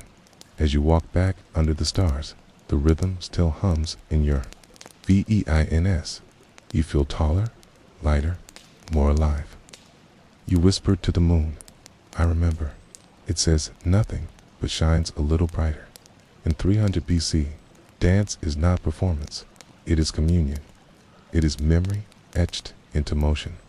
It is prayer, carried, not by voice, but by body, breath, and silence. Asterisk, he arrived at twilight, wearing robes, dyed in deep indigo, a color so rare the children stopped playing to stare. No one knew his name, only that he came from the west, where cliffs meet the sea and the wind never rests. He carried a bag made of woven bark, and a staff carved with spirals that seemed to move under your eyes. The guards let him pass with a silent nod, sensing something unusual, something not to be questioned. You saw him first near the well, speaking softly to an old woman who had not smiled in weeks. She smiled then. He pressed something into her hand, a dry petal, or perhaps a coin. Then he moved on. He walked like someone who had traveled farther than roads go, not tired, but tuned, like his bones carried music no one else could hear. You followed at a distance, drawn by curiosity and a quiet sense of fate. He entered the temple unannounced, yet the priests did not stop him. They parted as if they had been waiting. Inside, he placed a single stone at the base of the altar, a pale blue crystal that caught the firelight and threw it into the air like scattered prayers. No one dared speak, not even the children. The temple grew warmer. The silence turned golden. Even the oil in the lamps seemed to burn more calmly. At the marketplace, he asked no price, but gave things freely. A pinch of powdered silver to a girl who had never seen the sea, a flute made from hollow bone to a deaf boy who somehow heard its sound, a bundle of strange leaves that cured a limp in a soldier who'd stopped believing. People began to say he wasn't a man, but a messenger, of whom no one could say. But they stopped asking. They only watched. You approached him near the river, unsure of what you'd say. He looked at you before you spoke. You dream of mountains, he said, but your roots grow beneath rivers. You froze. No one knew your dream, hadn't even told yourself. He smiled, touched your shoulder, and walked away, leaving only footprints that the water could not wash away. That night, he joined the feast, but sat apart, carving patterns into the dirt with his staff. Children gathered near him, drawn by stories he didn't tell with words, but with shapes and rhythm and presence. One girl handed him a fig. He handed her a painted feather. She held it like gold. You watched, sensing that time moved differently around him, slower, deeper, like a second layer of reality had opened. Before dawn, he was gone. Hide me. His space at the edge of the village was clean, undisturbed, except for the symbol drawn in ash, a circle with two spirals, one inward, one out. You traced it with your finger, feeling something stir in your chest. Not fear, not hope, something older, something unnamed. A door that was not open, but no longer locked. In the days that followed, small changes bloomed. The old woman began to speak again. The soldier returned to dancing. The deaf boy hummed to himself, unaware of who heard.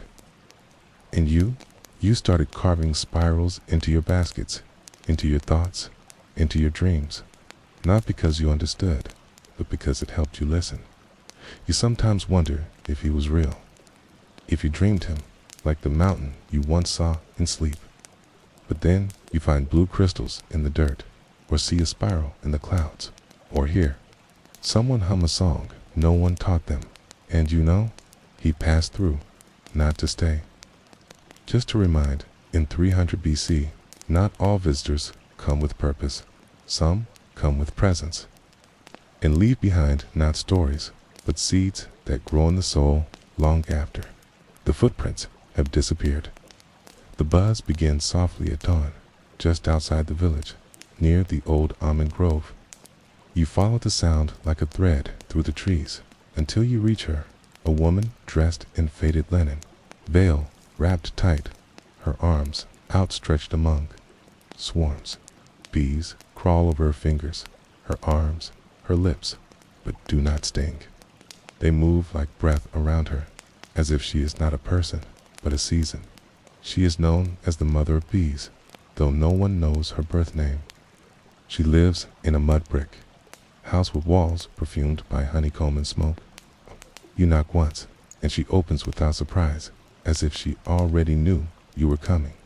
The inside smells of wax, mint, and thyme. Jars line the shelves, some with honey, others with secrets.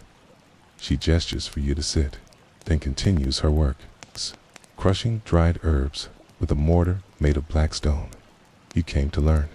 She nods. Then first, you must forget what you think you know about sweetness. She leads you to the back, where rows of hives pulse with life. The bees do not swarm, beat thrum in harmony, like monks in a slow, unending prayer. She places a drop of honey on your tongue. It burns slightly, floral, fiery, sharp. This one comes from the desert, she explains. It remembers heat and war. Every hive has a song, she says.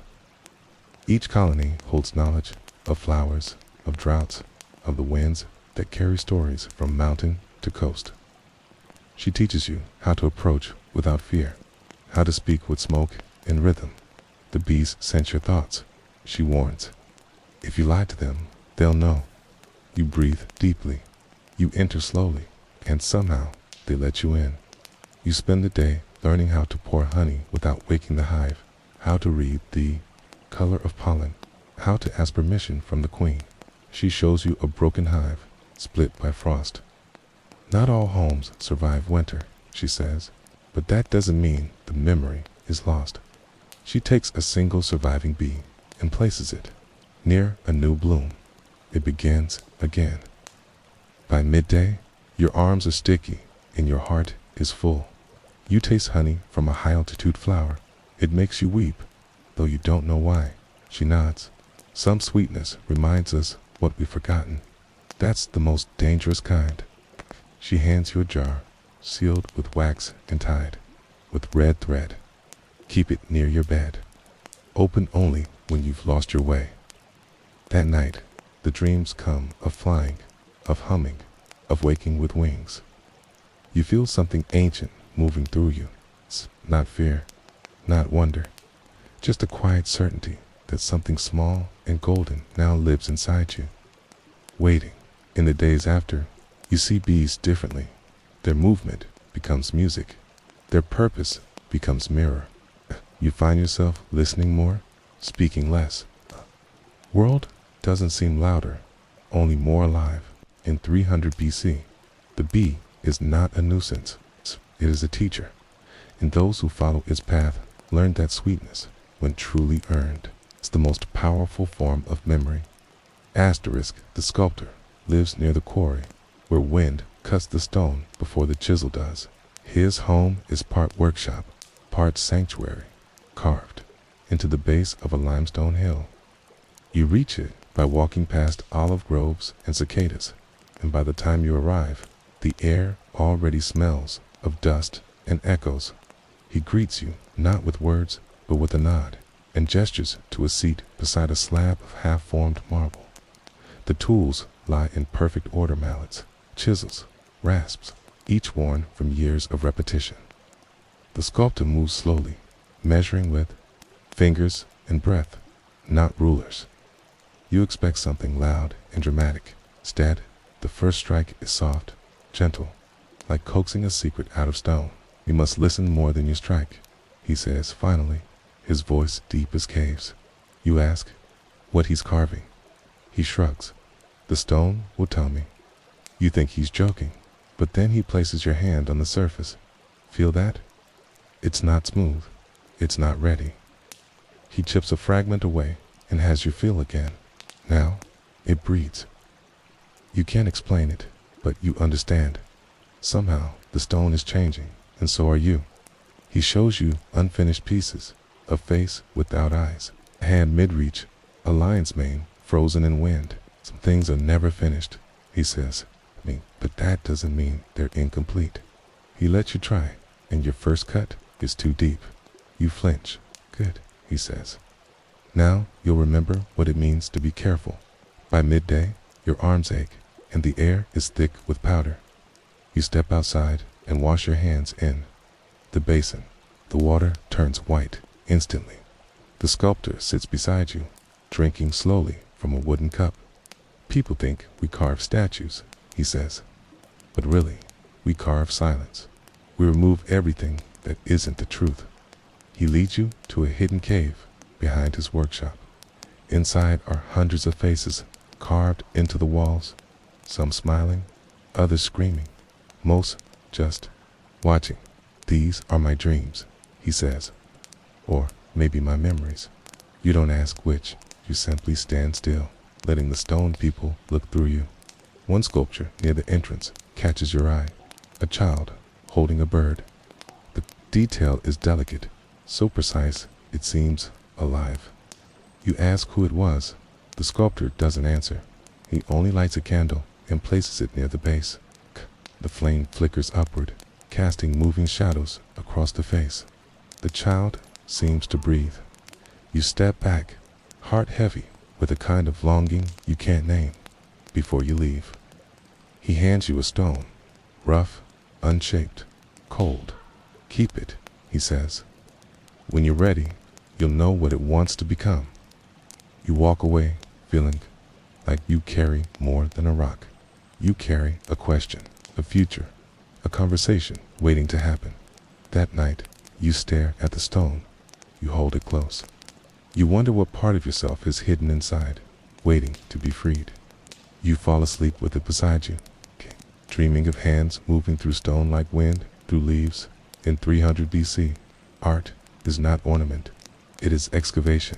The sculptor is not just a maker, but a witness to what waits in silence to be revealed. On the shortest night of the year, the village becomes a field of floating stars. People gather before sunset with handmade lanterns crafted from clay, reeds, dyed cloth, and oil.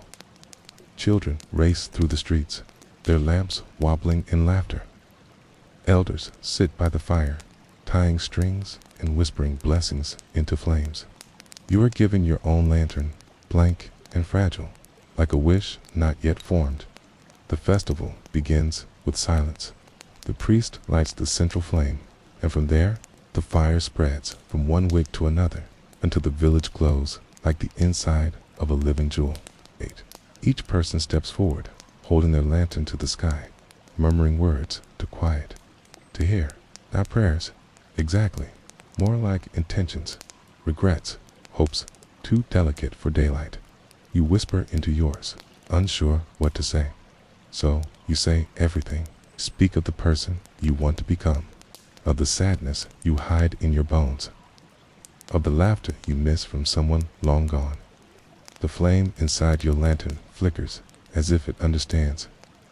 Then you release it and watch it float upward, joining a river of lights against the black canvas of night. The lanterns rise slowly, like thoughts ascending from body to sky. Some drift alone, others find each other and dance in small constellations. Children cheer. A woman weeps softly. An old man holds his lantern longer, then lets it go with a long sigh. Above, the sky accepts them all without judgment. Stars receiving more stars. Later, a feast begins. Bread shaped like moons, fruit soaked in honey, wine poured in circles. People eat with hands in joy, smearing sweetness on each other's cheeks like a blessing. You're pulled into a dance, slow and spiraling, feet tracing memories you forgot you had. The drums are soft tonight, as if the music is meant to keep time, not stir it. A boy falls asleep beside the fire, lantern string still clutched in his hand. A girl braids her mother's hair with flower stems. You walk through the crowd, lanternless, now but feeling fuller. You pass a stranger and share a glance that says, "We both let go of something tonight." That is enough. No need to speak before bed. You find a lantern snagged in a fig tree, its flame still alive, its shell cracked. You fix it gently and hang it outside your door, not to release, but to remember. Sometimes light needs to stay close, not fly away. Sometimes the lesson isn't in letting go, but in holding carefully. You sleep deeply that night, the scent of oil and firewood still in your skin. In dreams, you see your lantern float far, then return. You wake with tears and peace. You rise and eat in silence, grateful for the night that let you speak what you never dared say aloud. In 300 BC, festivals are not escapes from life. They are mirrors, and the lanterns we release are not just flames, but the fragile truths we finally let rise. In the back of the library, beyond the scrolls of kings and poets, there is a small room few ever enter. It is not locked, but it is always quiet, as if forgotten on purpose. Inside is a single shelf, low to the ground, filled with unmarked clay tablets and scrolls without titles. You find it by accident, chasing a runaway candle. And when you step in, the air feels different, still, thick. Awake, the librarian watches you from afar, then returns to his sorting, offering no warning, as if he knows you're meant to find what's here. You kneel before the shelf, tracing the edges of old text, written in unfamiliar hands. One scroll crumbles when touched. Another opens with ease, revealing a song with no melody, only symbols that feel familiar, like something you once knew in a dream.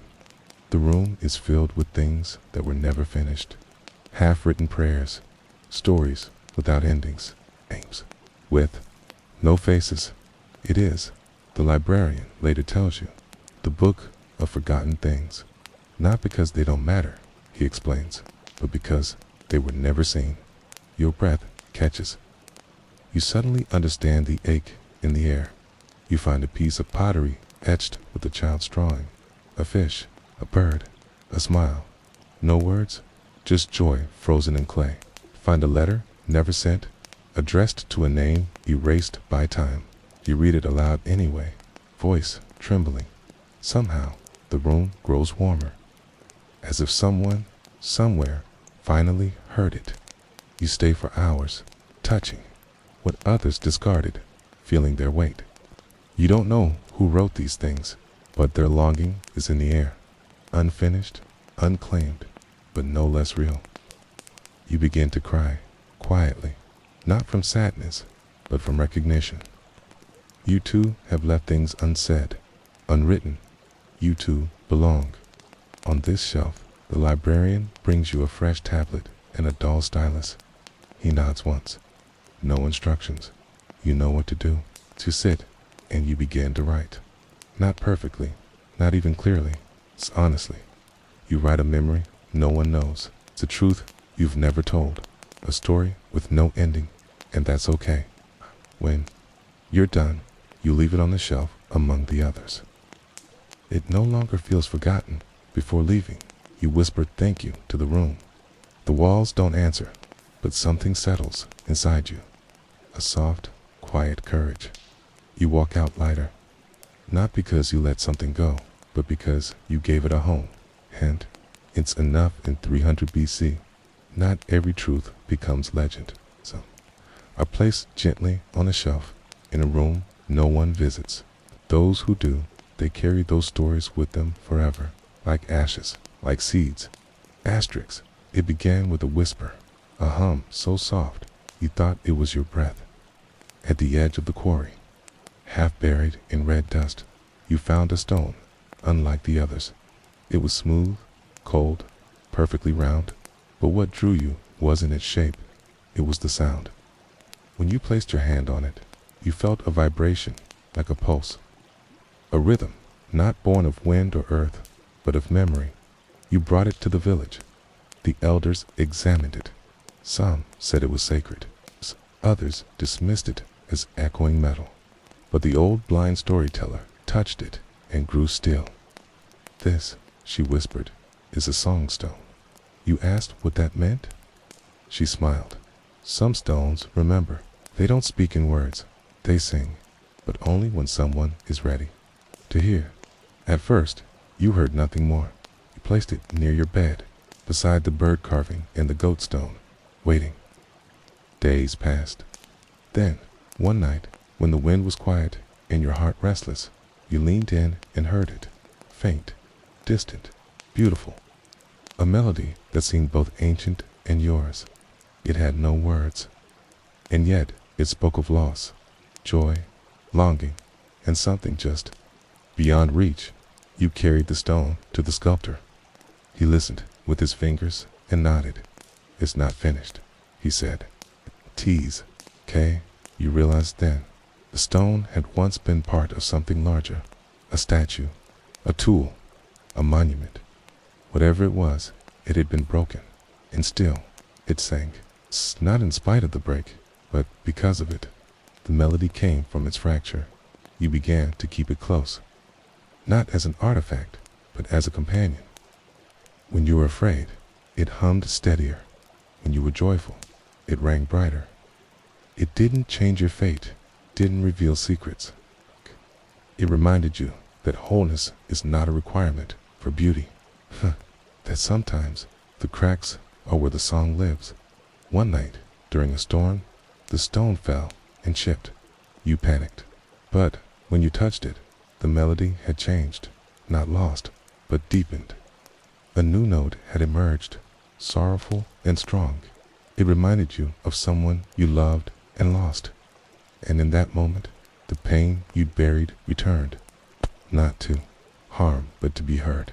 You cried, the stone sang. People began to visit your home, just to sit beside it. They said it brought dreams. Some said it healed. Others just listened and left with full eyes. You never charged. You never explained. You simply placed the stone between them and silence. Let them hear what they needed. Eventually, you carved a place for it in the central courtyard, not on a pedestal, but in the earth, so it could hum into the soil, so children could lie beside it, so the dying could touch it before departing. It became part of the village, like fire, like water, like shadow. Years passed. The melody changed again, softer, older, wiser, but it never stopped, and neither did you need to listen. You realized then that the stone had outlived its origin. It no longer mattered where it came from, only that it remained, a voice in a world that often forgets to sing. In 300 BC, even stone remembers. And those who learn to listen discover that music doesn't only belong to flutes and strings, but also to silence, to scars, and to the earth itself. Asterisk, you first noticed it as a pattern on the ceiling of the bathhouse, tiny dots carved into the stone, like stars captured in grid. You stared at them for hours as the steam rose, tracing invisible lines between each point. No one else seemed to care. But something inside you whispered, "This is not decoration. This is a message waiting to be read by someone who still remembers." How did you return the next morning with charcoal and parchment? You copied the dots meticulously, then compared them to the night sky. It didn't match, not at first. But then you remembered something the old philosopher once said. Truth is not always now. Sometimes it's then. So you asked the astronomer for sky records. He grumbled, but handed you a scroll with dates older than the olive trees. That night, under a moonless sky, you lay on your back and aligned the parchment with the stars. Suddenly, the pattern lit up, not with fire, but with meaning. It was a map, not of places, but of time. The positions revealed solstices, eclipses, migrations of birds, tides of memory. If you felt dizzy, sky wasn't just sky. It was scripture, and someone had been reading it long before you were born. You returned to the bathhouse and looked again. The dots weren't random, okay? They were arranged with sacred mathematics, proportions tied to music, to breath, to the spacing of temple columns. Whoever carved it had understood that the heavens weren't distant, but mirrored within the body. That stardust wasn't metaphor. It was ancestry. Word spread. Scholars visited. Some dismissed it. Others bowed. One man from Crete wept openly. "We've forgotten how to look up," he said. You nodded. The map wasn't revelation. It was reminder, a call to see again, to lift our gaze from the dust and remember that we are made of orbit, of rhythm, of fire held gently in skin. You began teaching children how to track constellations, not for science, but for story. You told them each star was a word, that together they formed a sentence that changes each season. "Read the sky," you said, "and you'll never feel lost." They believed you, and so did you. As seasons turned, the map began to fade. Moss crept in. Steam blurred the lines. You tried to preserve it, but the stone refused. You finally understood. The map wasn't meant to last, only to be seen once, to awaken the memory. The rest would have to be passed by voice, by ritual, by firelight and breath. So you sang it into song, wove it into fabric, taught it in steps, in recipes. The dots became rhythms and dances, casts, stitches and tunics, patterns and bowls. You scattered the sky across the world, one star at a time, until everyone carried a piece of the map, without even knowing. In time, the bathhouse collapsed. The stone was lost, but you didn't grieve, because the sky was still there, waiting, and so were the eyes of children, still eager to draw lines between stars. In 300 BC, maps were not always written in ink. Some were carved in light, taint, and their destinations were not places, but ways of seeing. In the northeast corner of the oldest house in the village, there was a window that no one used. It faced the sea, but the view was blocked by thorn bushes and a leaning wall. Still, every morning, the shutters opened by themselves, creaking, slowly, catching light in their splinters. Most ignored it, but one day, you stood before it and felt it staring back. The room it belonged to was cold, sparsely used, filled with dust and dried leaves. You swept it gently, not knowing why. You sat in the beam of light and listened, and you swore you heard waves, though the sea was far. You returned the next day, and the next. The window began to feel like a presence, not haunting, just patient. You asked the elders who built it. The tea, none could say. The house had passed through many hands, none of whom claimed the room as their own. That corner always felt full, one woman said, but of what? I couldn't tell. So you claimed it? Not legally, but with presence, brought a stool, a bowl of figs, and sat each morning as the sun warmed the stones. One day, you noticed carvings along the frame, barely visible, lines, spirals, a handprint. You traced them with oil and cloth. Story began to appear of someone waiting for someone who never returned. A lover, a sailor, a god, you couldn't say. But the longing etched into the wood was palpable. Window wasn't a frame, it was a wound. You left offerings on the sill, honey, feathers, petals, not to a deity, but to the absence, to honor the space that held space. And slowly, the room changed. Birds perched nearby. Wind flowed softer.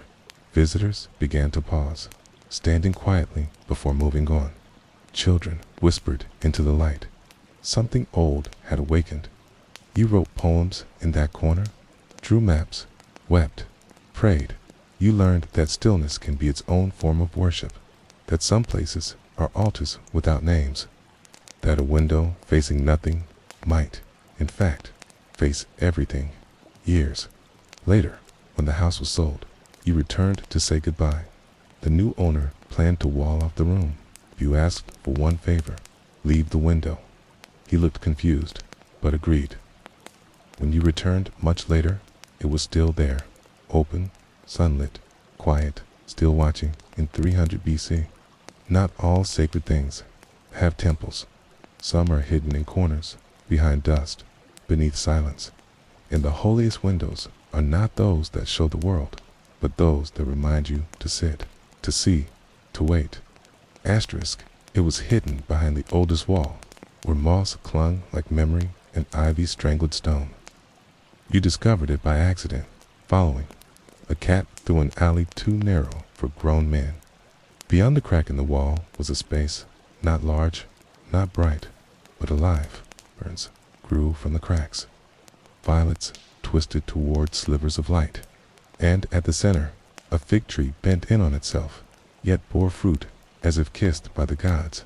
No one had tended it in years, yet it thrived. It drank from forgotten gutters, fed on fallen leaves. The air smelled of damp stone and something sweet, the kind of sweetness found only where decay has made peace with rebirth. You visited again the next day, and the day after. Each time, the garden changed. A new bloom, a new scent, a new silence.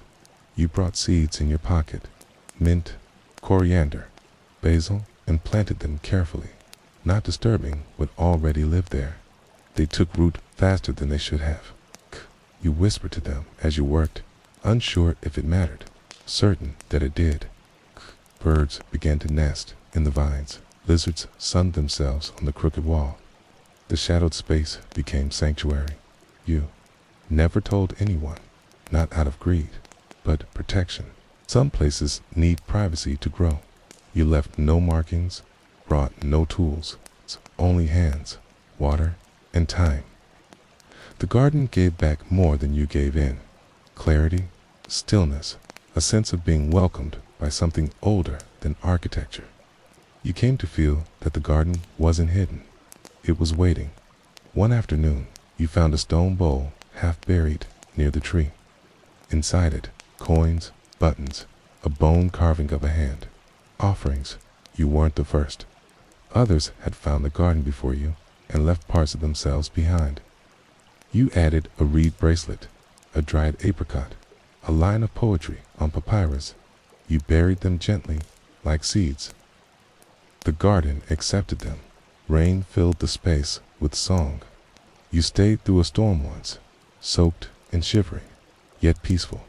The tree sheltered you. The leaves glistened. The air smelled green, electric.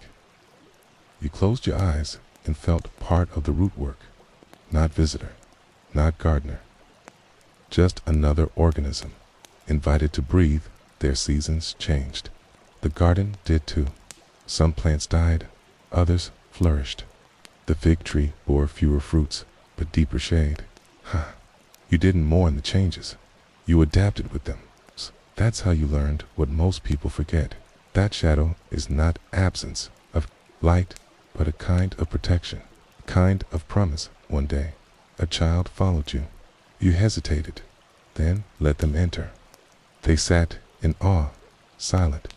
When they left, they whispered, "Thank you," not to you, but to the space itself. You knew then it was time to let others in. Carefully, quietly, with reverence. You carved a small symbol into the wall, not a name, just a spiral. A sign for those who need stillness. In 300 BC, not all gardens grow beneath sun. Some bloom best in shadow, and those who tend them become keepers of unseen joy, cultivators of the soft. Sacred silence between breath and belonging. Asterisk, it happened only once a month, at the full moon, and always in a different place. A clearing near the river, an abandoned amphora workshop, a rooftop with broken tiles. Word spread quietly, passed from mouth to ear like a secret gift. It was called the Market of Voices, though nothing was bought or sold. Only exchanged. You found it one warm evening, drawn by the flicker of fire and the hum of many voices. There were no stalls, no guards, no rules. People, some masked, some hooded, some barefoot, each carrying something invisible, but heavy. You were offered a fig and a seat. No one asked your name. No one cared where you came from, only what you carried inside. One man stood and told a story of a brother lost to sea in the dream that brought him back. A woman sang a song that made 3 people cry. A boy whispered the name of someone he'd never met, but loved all the same. One by one, the voices rose, not to impress, not to perform, but to unburden, to offer something too fragile for daytime. You waited, unsure if you had anything worth giving. But when a girl placed a pebble in your hand and said, "Tell me about the first time you cried," something cracked open. You spoke, not loudly, not with shame, but with truth. And when you finished, someone took your hand, not to comfort, just to say, "I heard you." That was the currency here. Listening, not advice, not applause, just presence. When you gave a voice, you received one in return. That's how it worked. One man recited the wind's rhythm through olive branches. A child confessed they missed someone they had never known. A tia, you saw eyes close, heads nod, shoulders release years of holding. There was food, flatbread, honeyed almonds, herbs too. Chew while listening.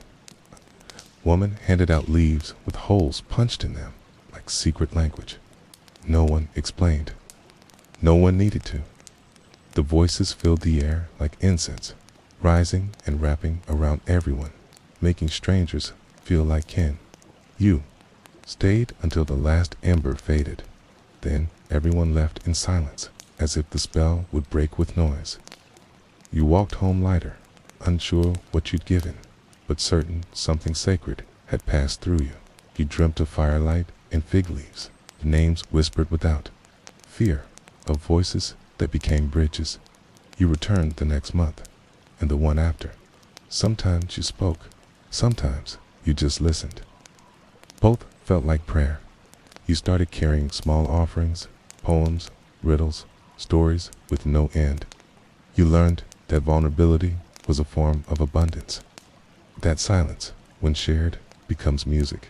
In 300 BC, markets were not always for things.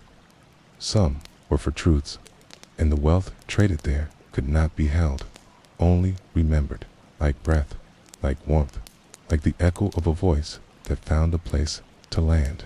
Asterisk. The first drop fell at dawn, unexpected and full of weight. It struck the earth like a memory being returned. The sky had been dry for weeks, and even the trees had stopped whispering. But this rain, slow, steady, reverent, felt different. Not just water, but remembrance. As if the heavens had opened not from weather, but from longing. People stepped outside silently, faces upturned, hands out. No shouts, no dances, just breath, as if they were receiving not rain, but a message. You stood beneath the fig tree, letting the drops soak through your tunic, cooling your bones. The air changed. It smelled of old promises, damp stone, broken time, the deep sigh of the earth being heard again. Children laughed first, running barefoot, chasing puddles. Elders placed bowls outside, collecting what they called sky tea. Your mother swept the dust from the doorstep and whispered a prayer of welcome. The potter left his kiln uncovered, saying the clay needed to fill the storm. The rain touched everything, not just roofs and roads, but thoughts. By midday, the village had slowed completely. No one worked, no one cooked. They simply watched, together, apart, in windows and under awnings, letting the rain do what only it could: cleanse, soften, awaken. You noticed things you had forgotten: the curve of a wall, the color of moss, the way wood creaked when kissed by water. You walked through the orchard, and every branch bent in gratitude. The leaves danced, not wildly, but with purpose. Birds sang slower songs. Bees waited. You sat beneath an olive tree and pressed your hand to the wet soil. It pulsed. You closed your eyes. And for a moment, you felt as though the land forgave you for forgetting, for rushing, for needing rain only when thirsty. Later, you gathered with others around the central hearth, not for warmth, but for story. Someone recited the tale of a man who swallowed a storm. Another spoke of rivers that carried secrets. You shared your own story of silence, of stone, of a single drop that changed your breath. No one interrupted. No one needed to explain. The rain did the speaking. That night, every roof sang. Drips fell into pots, onto mats, into dreams. You listened to it like music, like prophecy.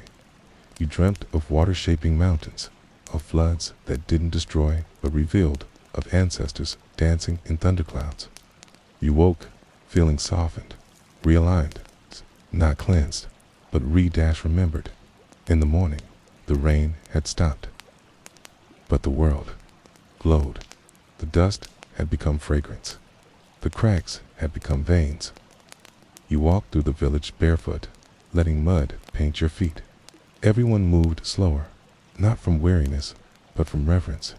The world had spoken, okay? They were still listening. In 300 BC, rain was not just weather, it was a voice. And those who listened knew, when the sky remembers you, you must remember yourself. Asterisk. The torch ceremony was held only once every generation. Not for war, not for ritual, but for passing fire. A flame, guarded for decades, was to be given to someone new. Not chosen by blood, nor rank, but by something less visible: readiness.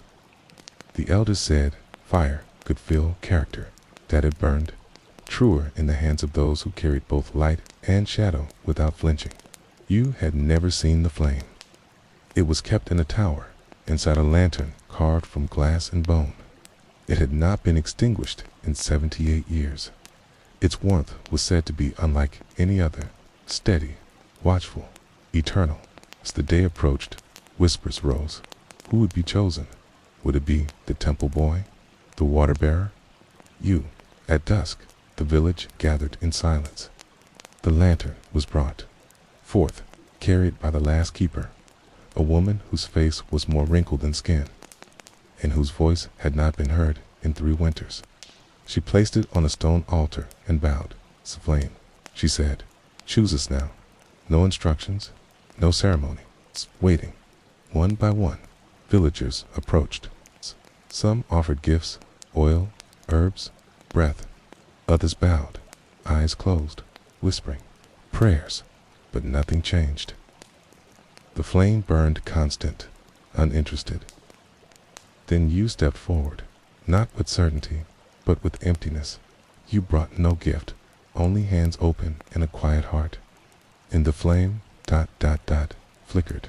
It leaned towards you, just slightly, but everyone saw. The old woman nodded. It has spoken. You were stunned. You hadn't asked. You hadn't tried. And yet, the fire had seen something. You reached out. The warmth met your fingers like an old friend. It didn't burn, welcomed. Not like fire, but like belonging. You were handed the lantern. It felt lighter than expected, but heavier too, as if filled with more than flame, filled with history. You carried it through the village as people whispered your name, not with praise, but reverence. Not because you were special, but because the fire was, and it had chosen.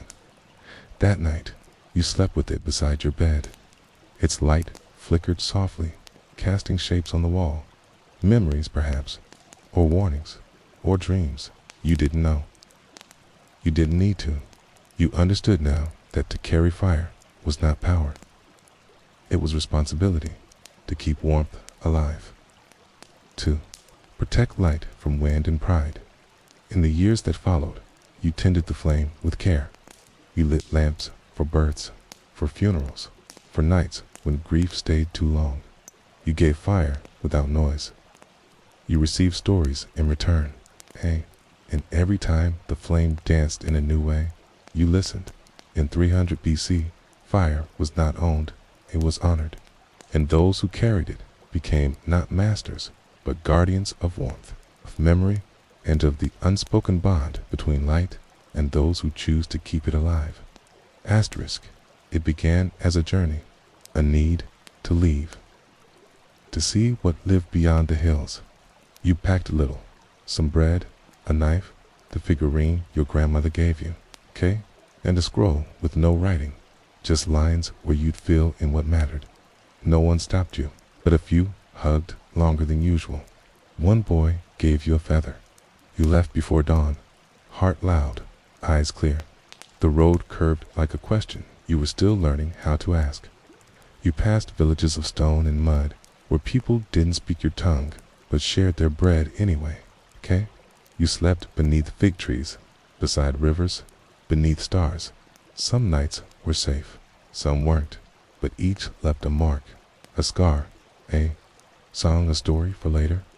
You crossed deserts that whispered your name wrong, climbed hills that answered prayers in wind, met people who showed you maps made of memory, who said home is not a place, it's a way of walking.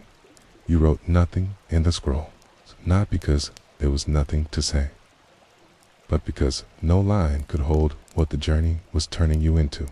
You stayed in a city where music hung in the air like mist. You loved someone who taught you silence. You carved your name into a tree and forgot which tree. You wept when no one saw. You laughed louder than storms. And one morning, you woke with a sudden need to go back. Not because you were finished, but because the circle had called. When you returned, no one asked why you left. only how the road had tasted. You couldn't explain. You only showed them the scroll, still blank, but softer from being touched so many nights. They understood. Some stories are best told without ink. The village looked smaller, but kinder. The fig tree bent differently. The stones had new cracks, but your place was still there, not waiting, but welcoming. You sat in your old corner, held the feather, and finally breathed in fully. The road hadn't changed the world. It had changed how you saw it. You began to walk differently, slower, wiser. You helped where help was quiet. You listened more. You spoke in fewer words, but each one held more sky. People began to ask you about the journey. You never gave advice, only questions. That's what the road taught you. Answers are useful, but questions are holy. You hung the scroll above your mat, still unwritten, not a failure. A reminder. Some things are not meant to be recorded, only carried. In 300 BC, the greatest journey did not lead to conquest or riches. It led home, with sand in your shoes, with stars in your spine, with the knowing that the road never ends. It simply curves back into yourself. You begin to notice it everywhere. Hands, not just their movement, but their memory. The blacksmith's calloused fingers tapping iron like a lullaby. Tige, the midwife's palm resting on a laboring woman's back. The farmer lifting soil with care, letting seeds fall through his fingers as if trusting them with part of his soul. In 300 BC, everything sacred passes through hands before it becomes visible to the world. You start watching your own hands more closely, how they grip a cup, how they braid reeds, how they hesitate before touching someone who's grieving. You remember your mother's hands, how they always knew how much pressure to use when washing your hair or tying a knot. You remember your grandfather's hands, trembling as they lifted a spoon, but steady when blessing a fire. One afternoon, you visit the weaver and ask to learn the hand size used by the deaf. She smiles and begins teaching you slowly, patiently. Your fingers stumble, then find rhythm. You begin to speak with your hands, okay? And as you do, you realize something beautiful. Your body carries a voice beyond words, a truth that doesn't pass through the mouth, but through gesture, intention, and grace. At the temple, you see a woman carving prayer symbols into clay with her fingertips. Each swirl, each dot, each line has meaning, not for the gods, perhaps, but for her. She doesn't write with precision. She writes with presence. You watch how her hands pause at certain symbols, how they tremble when finishing the final circle. You don't ask what it means. You simply place your hand over hers for a moment, and she smiles. One evening, you hold a child as they fall asleep. Their tiny fingers curl around yours without fear. You look at that small hand and think, everything begins again here. You gently press your thumb against their palm, feeling their pulse echo yours. That night, you dream of hands reaching across rivers, building bridges from skin and courage.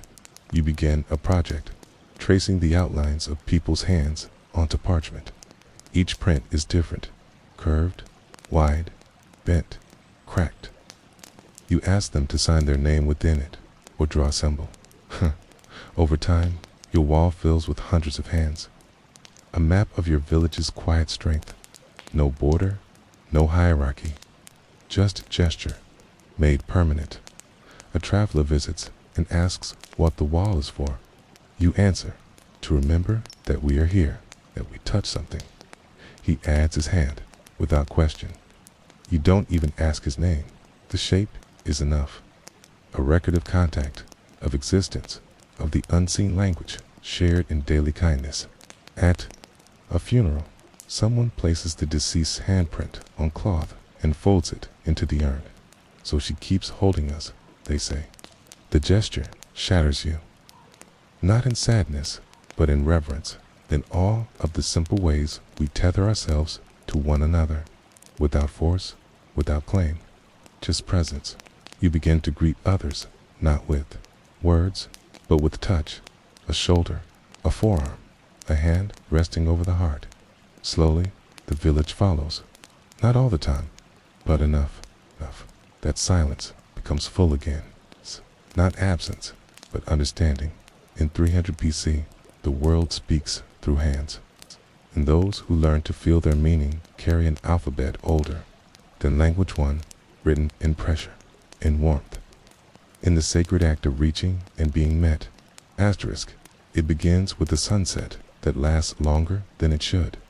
The horizon burns gold and violet, refusing to fade. K. People stop mid-task. Children go quiet. Even the animals seem to pause.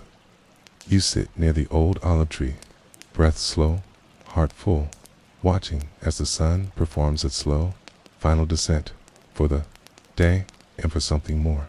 Someone begins to sing. You don't know the melody. No one does, but others join. Wordless at first, then filled with syllables from stories long buried. A hum becomes a verse, K. A verse becomes a memory. The village glows in the light, not just from the sky, but from within each face. Wrinkle, every scar, every gaze carries history. Together, they become flame. The elders gather near the central fire. They do not speak, they do not instruct, they only watch. You realize this is their gift, not knowledge, but presence. The kind of presence that says, we were here, we remember. You take your place beside them, not as child, not as teacher, not as keeper, but simply as witness. One by one, people bring objects, feathers, stones, bowls, drawings, not for offering, for sharing. Each person speaks one sentence, just one, about love, about fear, about rain, or laughter, or dreams that didn't come true. Each sentence floats into the dusk like a bird flying home. When it's your turn, you say, I learned to listen. Nothing more, nothing less. A child. Beside, you nods. That is enough. You feel your voice leave you and rise, joining the unseen choir carried by the evening wind. As the sun finally dips below the hills, lanterns are lit. Not to replace the sun, but to echo it. A soft line of light forms around the village, like a necklace made of fire and hope. The stars blink open, one by one, not hurried, not loud, just honest. You lie on your back and exhale. In the quiet, you remember the garden, the stone, the dancer, the bee, the river, the circle. You remember the things that weren't written, but lived here. You feel them in your body, in your breath, in your bones. They are not gone. They are you now. They have shaped how you walk, how you sleep, how you say goodbye. As night deepens, a voice, old, familiar, and tender, says it is complete. You do not look to see who said it. You only nod. Because you agree? Not because everything has been said, but because enough has been felt. You place your hand on the earth. Feel its warmth still lingering from the day. And with that touch, you seal the story, not with punctuation, but with gratitude. In 300 BC, life was not recorded in scrolls alone. It was written in gardens, in flames, in footsteps, in touch. Those who lived it fully didn't need to explain it. They only had to sit quietly at the end of day and know they were here. Asterisk, if you ever feel lost in the noise of modern life, close your eyes. Let go of your clocks, your maps, your titles. Breathe deeply, and remember the world before everything was measured. It's a world lit by oil and meaning. It's a world where stories walked in sandals and truth came with the rain. It's busy. You did not need to be known to belong. You only had to live fully, love quietly, and pass the flame on. You are still part of that world. You carry it in your body, in the softness of your hands, in the way you watch the sky. Don't forget, don't rush. Turn whenever you need to the rhythm of earth, the patience of stone, and the song of silence. You were there, You are here. You always will be.